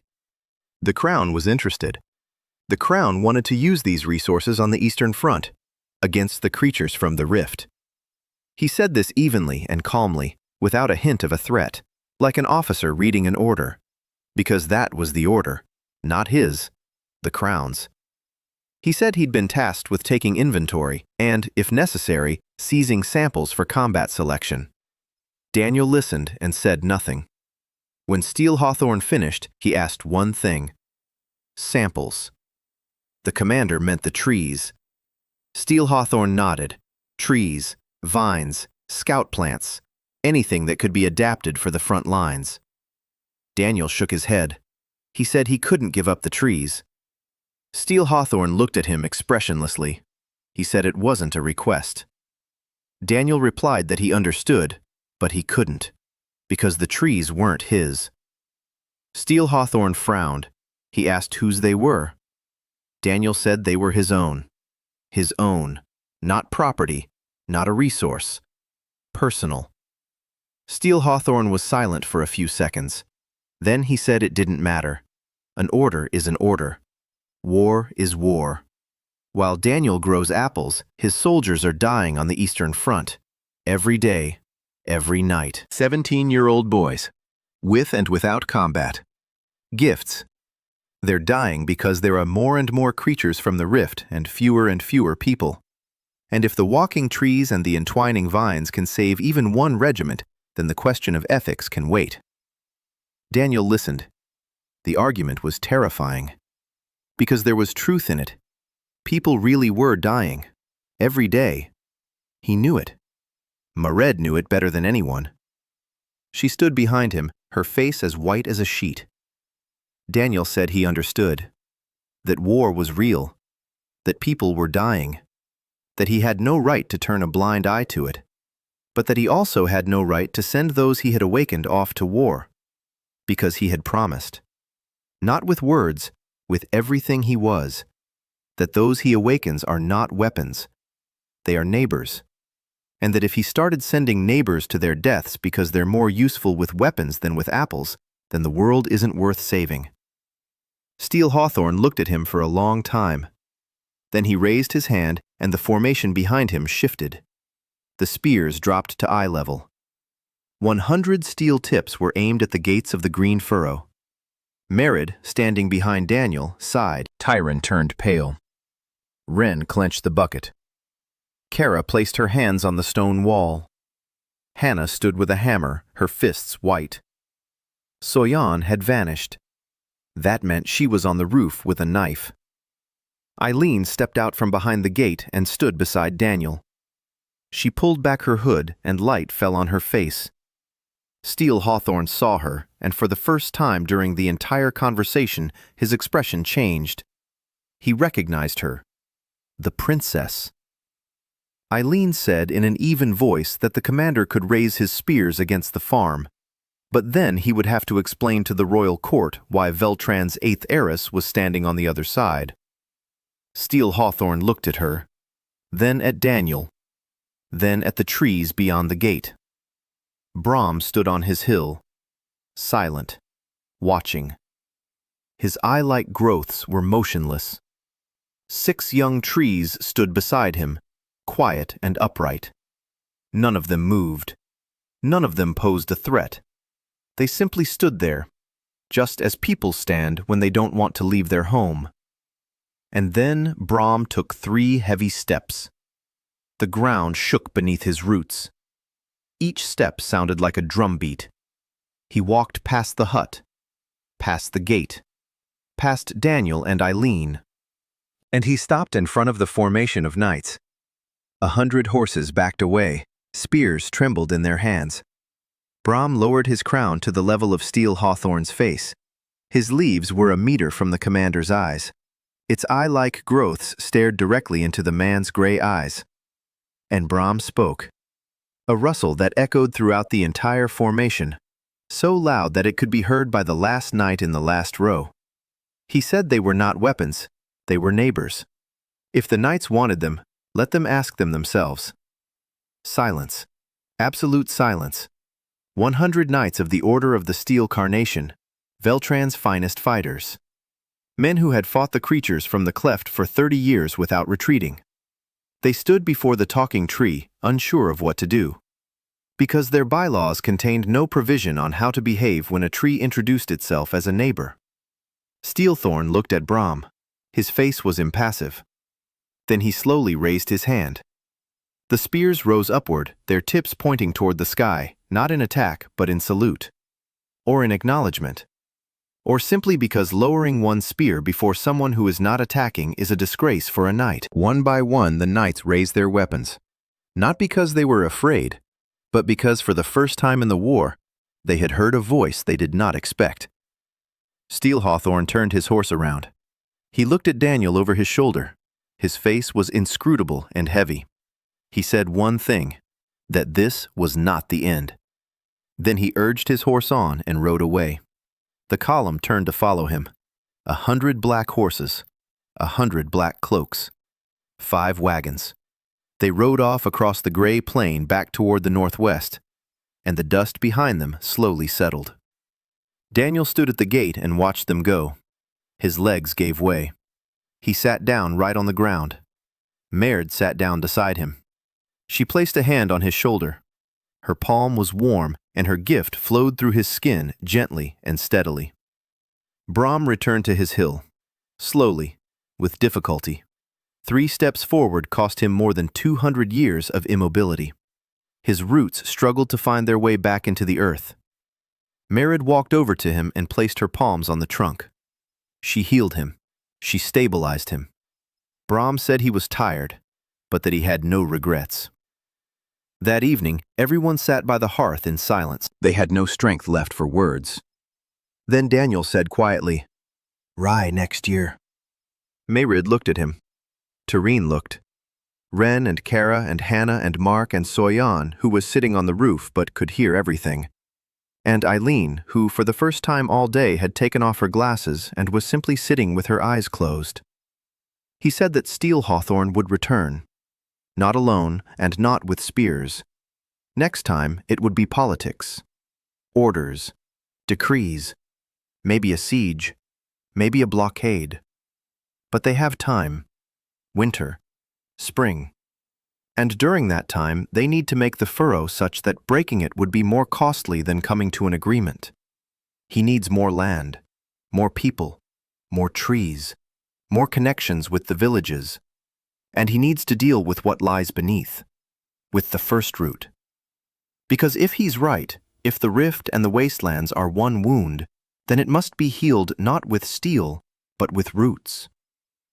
The Brom behind the wall let out its slow creak. Daniel placed his palm on the ground. The earth responded with warmth. The Order of the Steel Carnation, consisting of 100 knights, arrived at the green furrow with orders to seize the sentient trees for combat selection. Daniel refused Commander Steel Hawthorne. Eileen revealed her identity as a princess. Brom stepped before the ranks of knights and declared that they were not weapons but neighbors. The knights raised their spears and left. Steel Hawthorne warned that this was not the end. Daniel began planning the expansion of the furrow and the exploration of the first route. Winter was retreating slowly. The ashen wind from the east had grown warmer but no weaker. Daniel wasn't waiting for spring. He was working, every day from dawn until dusk. The plan was simple. Triple the width of the furrow, connect the villages, reach the first route. 3 tasks for 3 months. He began with the soil. Every morning, Tyron would go to the edge of the dead zone and count the dormant seeds. There were more than they had thought. Not 400,000, millions. The farther from the hut, the denser they lay in the soil, as if the last plants, before perishing, had released everything they could. A desperate sowing on the brink of death. The seeds had waited 60 years. Daniel awakened them in strips, 30 meters a day. Mairead walked beside him, her hand on his wrist. Stabilization. Without her, he'd collapse after every strip. With her, he could manage 3 a day. Kara loosened the soil ahead. Ren purified the water behind.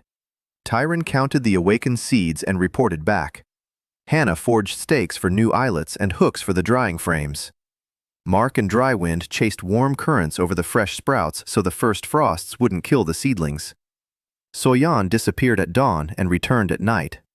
The perimeter. always the perimeter. She said it was quiet in the northwest. Still Hawthorne had left and not returned. Yet. But in the east, the rumbling was changing. It was growing more frequent, as if whatever was breathing down below was beginning to breathe faster. Eileen was working with Brom. Every evening she would sit at his roots and read aloud to him from her memory. Not books, documents, records from 300 years ago, interrogations of priests, maps of underground root systems drawn up before the rift. Brom listened and sometimes corrected her. He said that this map was inaccurate, that the roots didn't run that way, that the priests had seen the surface, not the depths. Together, they pieced together the picture, slowly, fragment by fragment. The first root was not a plant. It was a network, a connection. The thing that held Erin's entire ecosystem together. Every tree, every bush, every blade of grass was connected to it. Through it, they shared water, nutrients, and information. Like a mycelium, but 1,000 times more complex. A living internet of roots. 300 years ago, the Crown decided this was too dangerous. A single person with the first gift could speak to the root, could ask of it, could direct it. This gave power over the entire Earth. The Crown didn't want such power to rest with a single person. They did two things. They shattered the first gift into fragments, and they killed the first root. They drove something into the ground. Eileen couldn't find in the records exactly what it was. The documents had been expunged, but the result was clear. The first root was dead, or nearly dead. The connection was severed. The trees and grasses were left without a network, like computers disconnected from a server. They continued to grow, but separately, weaker, more vulnerable. And 240 years after the root's murder, the rift, a wound in the earth from which creatures crawled out. Eileen said it was no coincidence. The rift opened exactly where the root was densest, where the blow had been strongest. The earth had been aching for 240 years and finally cracked. Daniel listened, and piece by piece the picture came together. The Crown had killed the root. The earth fell ill. 2 centuries later, the wound opened. Creatures crawled out of the wound. The Crown has been waging war against the creatures for 60 years without realizing it is fighting a symptom. The disease lies beneath, in the dead root, in the earth they themselves had killed. He said this aloud that evening by the hearth. Everyone listened. Mairead said that this meant the war could not be won with swords. Eileen said that the Crown didn't know this, or perhaps it knew and was hiding it. Soyan said that it didn't matter, because they knew, and now the question is what they're doing about it. Daniel looked east. The red line of the rift shimmered in the night. He said he needed to go there, not with the army, with the roots. Mairead said he was mad. He agreed, but added that the madness was to keep slashing at the creatures and hoping they'd stop coming. You have to treat the wound, not the symptoms. Brom, from behind the wall, said he agreed, and that his roots were already stretching eastward, slowly, a centimeter a day, but they're reaching. They sensed the first root, dead, but not quite, like a body in which the heart still beats. If they can reach it, if they give it what Daniel gave Brom. Warmth. Not time, not growth, just warmth. Maybe. Maybe he'll wake up. By the end of winter, the furrow had grown to 12 acres, 30 people, 14 sentient plants, 3 villages under protection, a bakery, an agronomy school, a blacksmith shop, an infirmary, a drying shed, a small world in the middle of a dead wasteland, a green spot visible from any hill within 10 kilometers. Daniel stood on the roof of a hut that had long since ceased to be a hut. Kara had rebuilt it into a 2-story house with stone walls and a wooden roof. He looked out at his furrow and thought it was time to head east. Mairead climbed up to him. She stood beside him. She said she would go with him. He shook his head. She was needed here. She said she wasn't asking for permission. He looked at her. Her green eyes were calm and stubborn. She said she'd spent 4 years patching up people on the brink of death. Then she came here to die. Then she learned how to deliver babies. Now she'd go where babies needed to be born the most. And he wouldn't stop her, because she wasn't his soldier or his subordinate. She was his. She didn't finish. She fell silent. She brushed her hair away from her face. She turned and went downstairs. Daniel stood on the roof and watched her go. The mark on his palm glowed with a warm green light. He went downstairs and began preparing the expedition. Over the winter, Barazda had grown to 12 acres and 30 people. Eileen and Brom had pieced together the history of the first route. 300 years ago, the Crown had destroyed the underground network and dissolved the first gift. 240 years later, the earth cracked open and the rift appeared. Daniel realized that the war against the creatures was a battle against the symptom, not the cause. He decided to head east toward the rift to try to awaken the first root. The expedition set out on the third day of spring. Not an army, a green column. Daniel, Mairead, Soyan, Eileen, Hannah, Tyron, and Brom. Brom walked slowly. Every step cost him effort. His roots were torn from the ground with a crunch and sank back in with a dull thud. 3 kilometers a day, no more. 6 young sentient trees remained in the furrow, to stand guard, along with Wren, Kara, Mark, and the farmers. Daniel left them a supply of seeds and detailed instructions: how to plant, how to rotate crops, how to water, how to listen to the earth. Wren nodded silently. Kara said they'd manage. Mark and Drywind said they'd dry everything that grew. Daniel took a bag of seeds with him, various kinds: thornbush wheat, office carpet, beans, the yellow healing flower, and new ones. Over the winter, he had created 3 new hybrid species. The first, the sanitary vine, a creeping vine that absorbs toxins from the soil and processes them, for the wastelands where the earth is poisoned by ash. Second, anchor grass, short and tenacious with roots that penetrate rock, for the crevice where there is no soil at all. Third, conductor moss, the very same listening moss for Soyan, pads of moss that transmit sound through their root network. Soyan could lie on the moss a kilometer from camp and hear everything happening around her. Her silence now served not for killing, but for listening. They were heading east across the gray plain. Daniel was sowing as they went. Every 100 meters he stopped and stuck a seed from an office carpet into the ground. A green trail behind them, a connection to the furrow, a lifeline. Through the carpet's root network, he could send a signal back to the farm. Simple. 3 taps meant alive. 5 taps meant need help. 1 long tap meant everything's fine. Brom had come up with this system, the root telegraph. On the second day of their journey, the landscape changed. The gray color grew darker. The ash was thicker. It lay not in a thin layer, but in thick strata. 1 centimeter, 2, 5. The air grew heavier, a bitter taste on the tongue.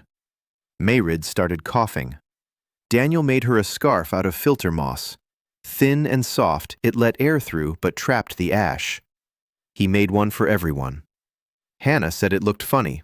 Soyan said it looked smart. On the third day, Tyron stopped in the middle of a step and turned pale. He said he could sense it. All around them, below them. Something was moving. Lots of it. Fast. Tiny. Daniel placed his palm on the ground and felt it. Half a meter below the surface, something was crawling. Tens of thousands of tiny bodies. They were moving westward, away from the cleft, quickly and blindly. Soyan lay down on the conductor moss and listened. She said they weren't worms. They were something with legs. Lots of legs, and they were rustling. Daniel dug. A palm's depth down, he found them. Gray. Millipedes. A finger's length long. Hundreds. Thousands. They flowed underground like a river, blind and determined. He picked one up and looked at it through the green reading, and let it go instantly. It wasn't an animal. It was a root. A fragment of a root. A dead piece of the first root that had somehow come to life, but not right. Without consciousness, without purpose. Just movement, like the convulsions of a dead body. he told the others. Eileen turned pale. She said the logs mentioned gray worms from the crevice.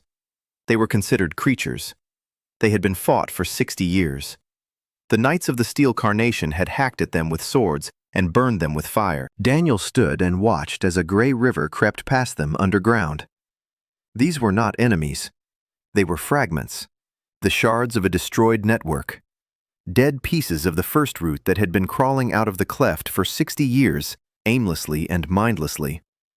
And people were cutting them down, thinking they were protecting the world from its own roots. He sat down on the ground and was silent for a long time. Then he said they would keep going. On the 5th day they saw the cleft. Not a line on the horizon, the cleft itself. A crack in the ground 100 meters wide, maybe wider. The edges were melted and black. A reddish light rose from the depths. Not fire, a glow, warm and pulsating, like a heartbeat. The air above the crevice shimmered with heat. Ash rose from it in a continuous column and was carried westward by the wind. That was where the ash had been coming from, 60 years. Brom stopped 300 meters away. He said he couldn't go any further. The heat was too intense for his bark. But his roots could. He would take root here and stretch his roots toward the edge. Daniel nodded and walked on. With Mairead, with Soyan, Hannah, Tyrone, and Eileen stayed with Brom. At the edge of the crevice, Daniel knelt and placed his palms on the black earth. The mark flared so brightly that Mairead turned away. He saw it. Below, deep down, 200 meters away. The first root. Not dead fragments, not blind centipedes. The root itself. Thick as the trunk of an ancient oak, gnarled and black and immovable.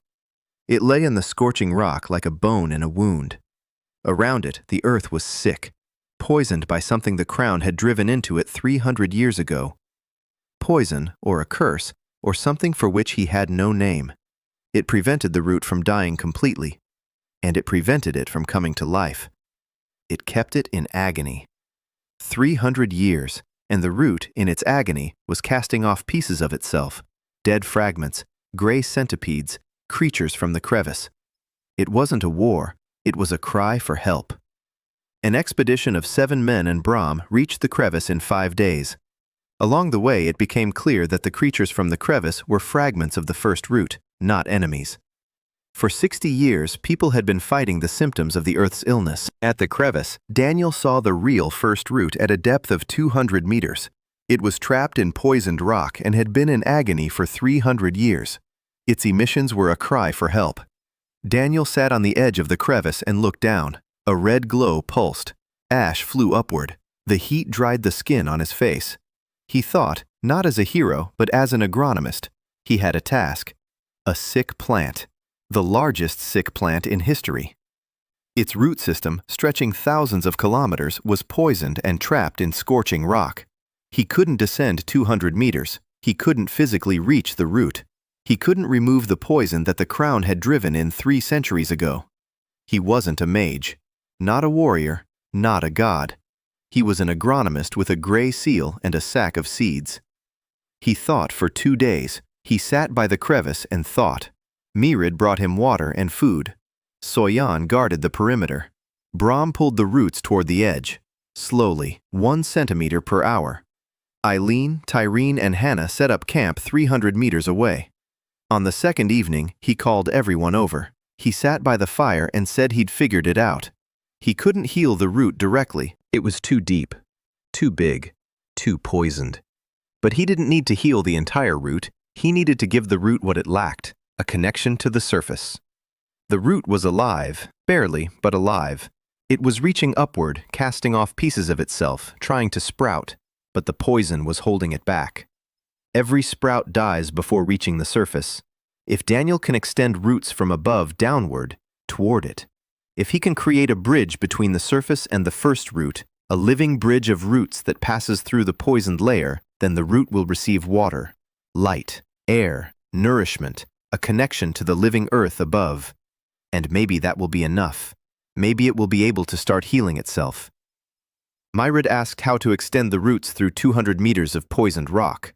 Daniel said, not through 200 meters, through the edge of the crevice, where there's a crack in the ground, where the rock is broken. There are crevices, there's a way down. Not straight and not easy, but there is one. He needs a plant with the deepest roots he can create, heat-resistant, resistant to poison, capable of growing downward instead of upward. He took out the seeds, all he had. He spread them out on the ground.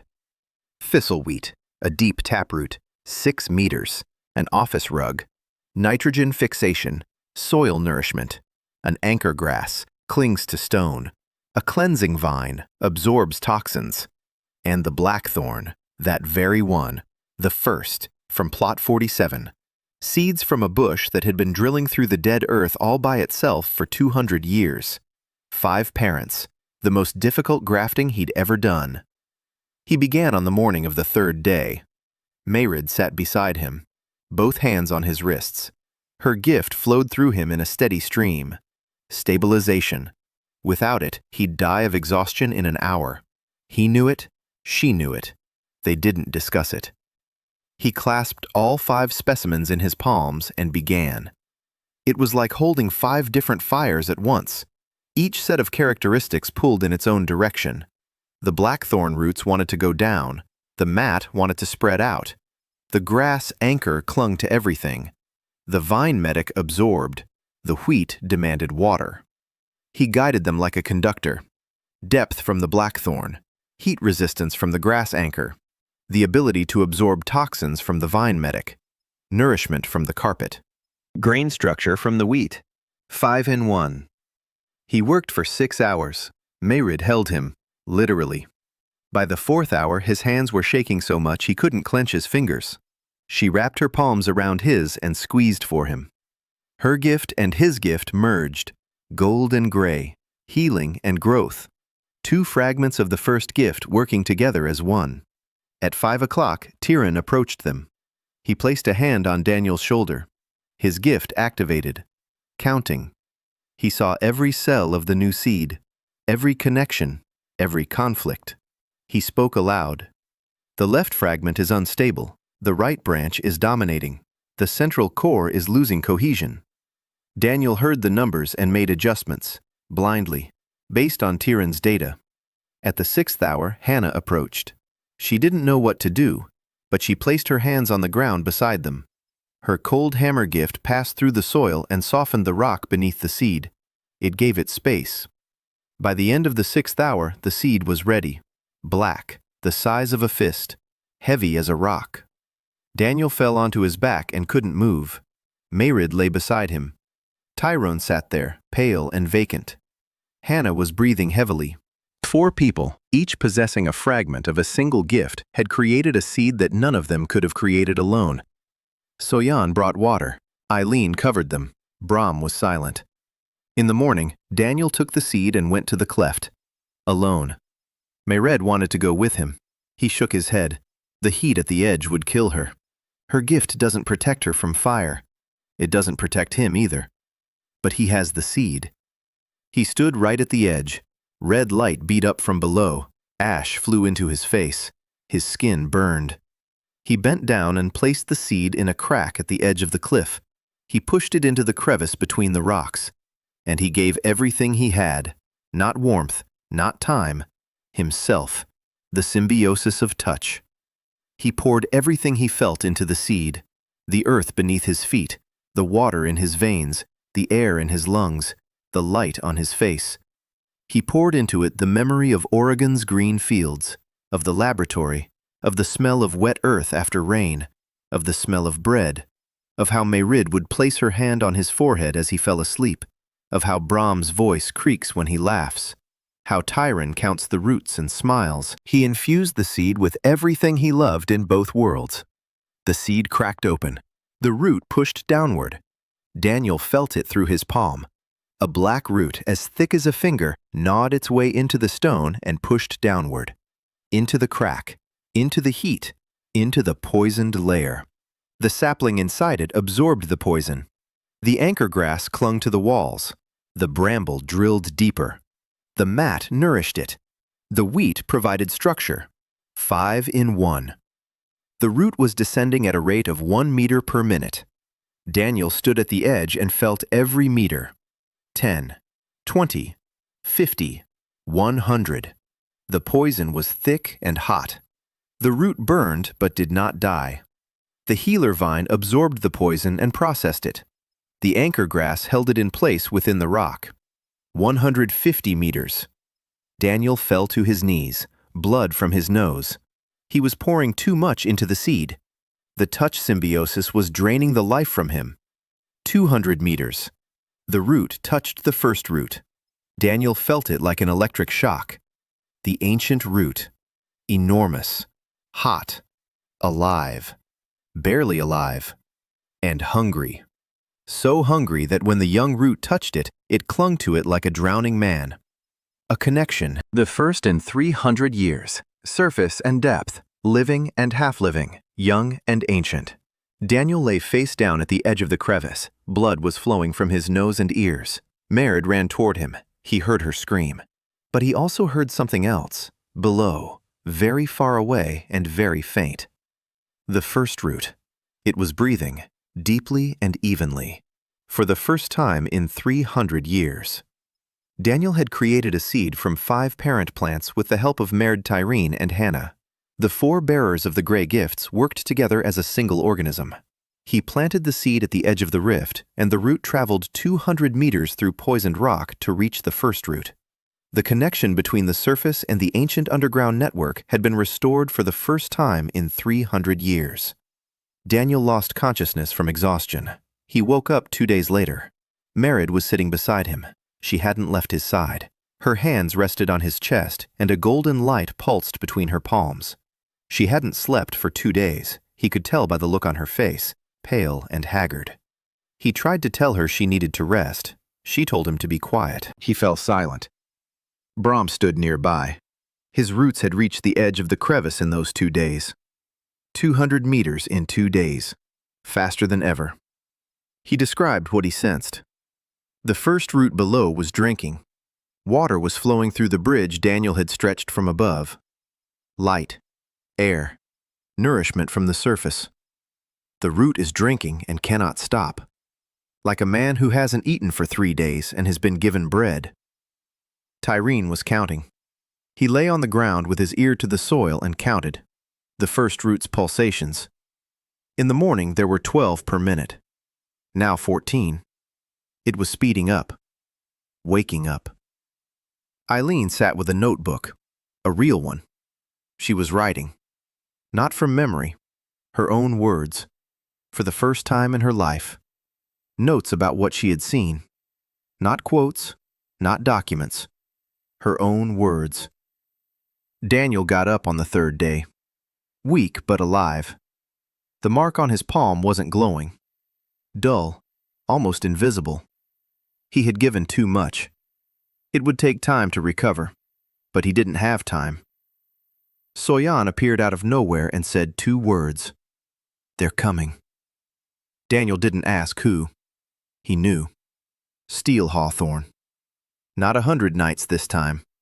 Soyan counted by the sound. 300 horsemen, 50 wagons, siege engines.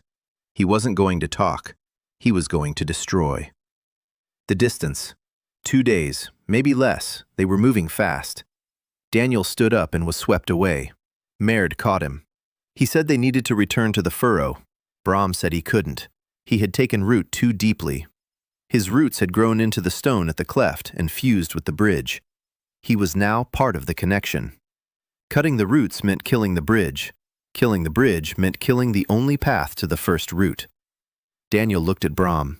A 200-year-old tree looked back at him. Brom said he would stay, here, at the cleft, forever.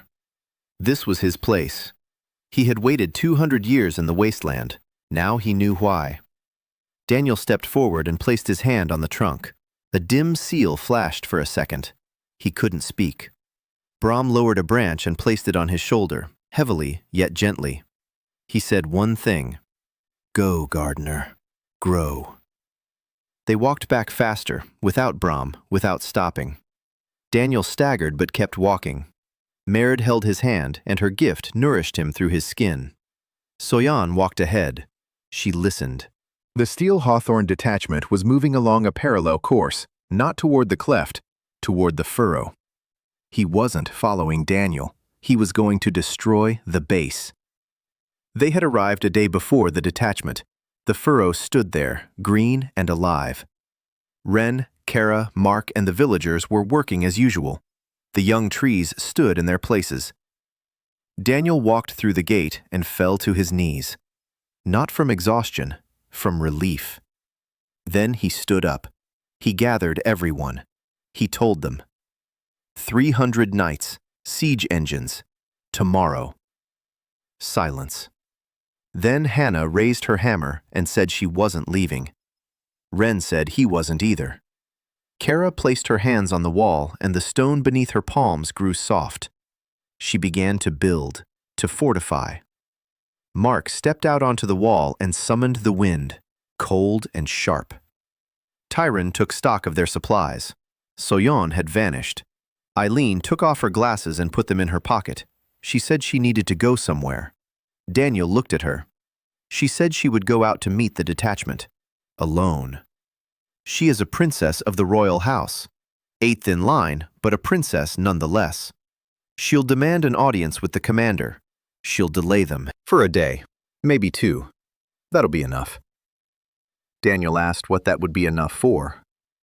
She looked at him over the top of her glasses, which she'd already put away. A habit. She said he'd know better. He's an agronomist. She's an archivist. Everyone does what they know how to do. She took Lieutenant Tallow's horse, which he'd left behind on his last visit, and rode off to the northwest. Daniel watched her go. Then he looked at the ground, at the green earth of Borozda, at 12 acres of life in the midst of death. He knelt down and pressed his palms into the soil. The mark flared up. Faintly, but it flared up. And he called out. Not to people, not to trees, to the roots. The roots he had sown along the road to the cleft. An office rug every 100 meters. A green path to the east. Through it, the signal traveled to Brom. Through Brom to the bridge. Across the bridge to the first route. He called out, not with words, with warmth, with touch, with a promise. He told the earth that up here there are people who remember, who listen, who do not cut down or burn, who plant and water and rotate crops and compost, who know that the earth is alive. He said this through his palms, into the soil, through the roots, into the depths. And the depths answered, quietly, slowly, like the sigh of a sleeper. The first root stirred, not with a convulsion, not with a cry, consciously. It turned toward the surface as a flower turns toward the light, and began to grow, upward. Morning, gray as always, ash from the east, wind. But something was different. Daniel sensed it even before dawn. The earth was humming, not like before, not a distant, low hum, close, steady, like a heartbeat, under his feet, under the entire furrow. He stepped outside and saw it. Cracks in the gray earth beyond the fields. Thin green threads were emerging from them, roots, not his roots, not an office rug, nor the wheat of the thornbush. Ancient, thick and gnarled, dark green with golden veins. The first root was pushing its way to the surface, slowly, centimeter by centimeter, but it was pushing through. Tyron stood at the edge of the field and counted. His lips moved. He counted for a long time. Then he turned to Daniel and said that the roots were breaking through to the surface within a 4-kilometer radius. All at once, everywhere. Mairead walked over and took Daniel's hand. Her palm was warm and calm. She looked at the green threads in the gray earth and said nothing. Soyan appeared on the wall. She said that Steel Hawthorne's squad had stopped 5 kilometers away. Eileen had intercepted them yesterday. She spoke with the commander for 3 hours, then another 3. Soyan heard snippets through the moss conductor. Eileen was telling Steel Hawthorne the truth about the first root, about how the crown killed the earth 300 years ago, about how the creatures from the cleft are dead pieces of the root, about how the 60 years of war were a war against their own land. Steel Hawthorne listened. Soyan said he didn't interrupt, not once in 6 hours. In the morning, the detachment set out again, but more slowly, and without the siege engines. They'd left them on the road. 300 horsemen, without a siege formation, rode toward the furrow. Not in attack formation, in marching formation. They arrived around noon. 300 knights lined up before the gates, just like last time, but without their lances held level with the horizon. Their lances were not. Steelthorn rode at the front on a white horse. Riding beside him on a garrison horse was Eileen, small and upright in the saddle, without glasses, her cloak unfastened. She dismounted and approached Daniel. She stood beside him. She said quietly that she had told him everything. At first he didn't believe her. Then he did. Then he was silent for 4 hours. Then he said one word. "Show me." Steelthorn dismounted. He took off his helmet. His face was stony. His eyes were red. He hadn't slept all night. He looked at Daniel and said he wanted to see it. Daniel nodded and led him there. Not to the fields, not to the trees, to a crack in the gray earth beyond the furrow, where the green thread of the first root emerged to the surface. Steel Hawthorne knelt in the gray dust, 42 years old, 30 years on the front lines, commander of the Order of the Steel Carnation. On his knees in the mud before a sprout. He reached out and touched the green thread. His fingers were gloved. He took off a glove. He touched it with his bare hand. The thread was warm, alive, pulsing. He held his finger on it, and Daniel saw his face change. It didn't soften. It didn't break. Something else, like a man who had spent 30 years building a wall and suddenly realized he'd been building it from the wrong side. Steel Hawthorne withdrew his hand and stood up. He was silent for a long time. Then he said he'd lost his son a year ago, on the Eastern Front. The boy had been hacking at the creatures from the rift, gray centipedes. He kept hacking and hacking until they overwhelmed him. He was 19. Steel Hawthorne said his son had died fighting the roots, fighting the earth, fighting what was supposed to be beneath his feet and nourish him. He said this calmly and quietly, and his voice didn't tremble, but his hands were shaking. Daniel didn't say anything. He just stood there. Because there was nothing to say.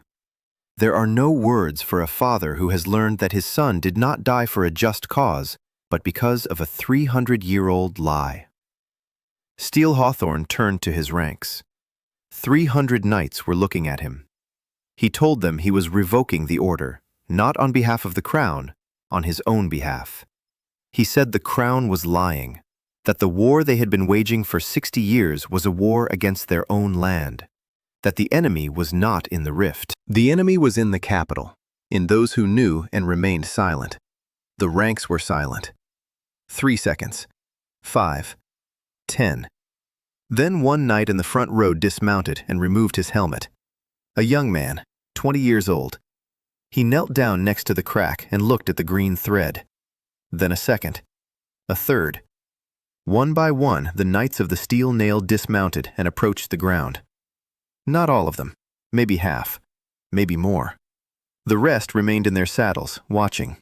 But those who had dismounted knelt and watched as the first root pushed its way toward the light. Daniel stood among the knights, soldiers, and his own people. Mairead was beside him. Soyan was on the wall. Hannah held a hammer. Tyron was counting. Wren held a bucket of clean water. Kara with her hands on the stone. Eileen with the memory of every document that had brought them here. And all around them, everywhere, green threads were emerging from the gray earth. Slowly, persistently, like dawn. By evening, the wasteland around the furrow had changed. Not green, not yet, but crisscrossed. Thousands of thin green lines across the gray surface, like veins on an arm. The root network was rising. Not just here. Brahm sent a signal through the root telegraph. 3 pulses. Alive. And another, a new one, long and steady. He could feel it, everywhere, across all the wastelands. The first root was rising to the surface. Tyron pressed his ear to the ground and counted. He counted for a long time. Then he raised his head and his face was wet. He said there were more exit points than he could count, more than his gift could contain. All of eastern Arena, all of the gray plow. The fissure pulsed red, but more quietly. Soyan said the hum had changed. Not low and strained like before. Steady, calm, like the breath of a sleeping child. Not agony. Sleep. Real sleep. The rift hadn't closed. Daniel knew it wouldn't close right away. A wound in the earth heals over years, decades. Reclamation isn't a miracle. It's work. Long and patient. But for the first time in 60 years, no gray centipedes were crawling out of the rift. For the first time, the root wasn't throwing off pieces of itself in agony. It was drinking water from above, across the bridge at the rift, where Brahm stood sentry. It was stretching its roots toward the surface across the entire wasteland. It was waking up. Slowly. Calmly. Like everything that grows. Steel Hawthorne stood beside Daniel and looked east. The red line of the cleft was fading in the evening light. He said the crown would not accept this, that there would be a war. But not with the rift, with the throne. Daniel nodded. He knew. He said that a war with the throne was a job for men with swords, and he had a different job. Steel Hawthorne looked at him. Then he held out his hand. Not a knight's hand, a human one. Daniel shook it. A gloved hand and a hand bearing a gray seal. The commander walked back to his knights. Not all of them would follow him, he knew that. But those who had knelt before the sapling would follow, and that would be enough. Daniel returned to the farm. All his people were there, marred by the hearth. Tiren stood in the doorway. Ren held a bucket. Kara stood by the wall. Hannah sat with a hammer on her lap. Mark was on the roof. Soyan, somewhere nearby. Always nearby. Eileen had returned and sat down by the fire. No glasses, no notebook. She just sat there, staring into the flames. Daniel sat down on the porch of the house that had once been a ramshackle hut. He placed his palm on the ground. The seal glowed with a warm green light. The earth responded. Not with a rumble, not with a jolt, with warmth, steady and calm, like a handshake. Mairead came out and sat down beside him, close, her shoulder brushed against his. She said they needed to transplant the beans to the south field tomorrow, and that Ren had found a new source of clay for the pots, and that Tyron had counted exactly 10,000 grains in the morning batch and was very proud of it. Daniel listened and nodded. The usual things, an ordinary evening. Beans, clay, grains. The earth beneath his palm hummed quietly and steadily. The first root was awakening. The cleft was growing still. The crown was crackling. The world was changing, and tomorrow he had to transplant the beans to the southern strip. He looked at Mairead. She was looking at him. Green eyes, freckles, a quiet smile. He said that next year they'd plant rye, and maybe sunflowers, if he could find the seeds. Mairead said she'd find them. She always does. Around them, the green furrow was falling asleep. 12 acres of life in the middle of the wasteland. 30 people, 14 sentient trees, a blacksmith shop, a bakery, a school, an infirmary. A small world that began with a crooked hut, a sack of government-issued seeds, and a young man with a gray seal who knew one simple thing. The earth is alive, and if you listen to her, she will answer. Far to the east, by the Brahm cleft, he stood in the darkness.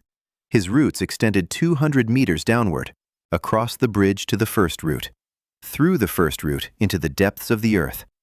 He sensed everything. Every green thread emerging to the surface across the entire wasteland. Every sleeping seed on the verge of awakening. Every kilometer of dead land that was ceasing to be dead. He turned his eye-like growths toward the west, toward where, 2 days' journey away, a green spot glowed. His farm, his gardener, his neighbors. Brahm slowly lowered his branches toward the ground. His leaves touched the gray soil, and where they touched, a sprout rose from the earth. Small, green, the first sprout in 60 years at the very edge of the rift. Brahm looked at it and said quietly to himself, "Grow."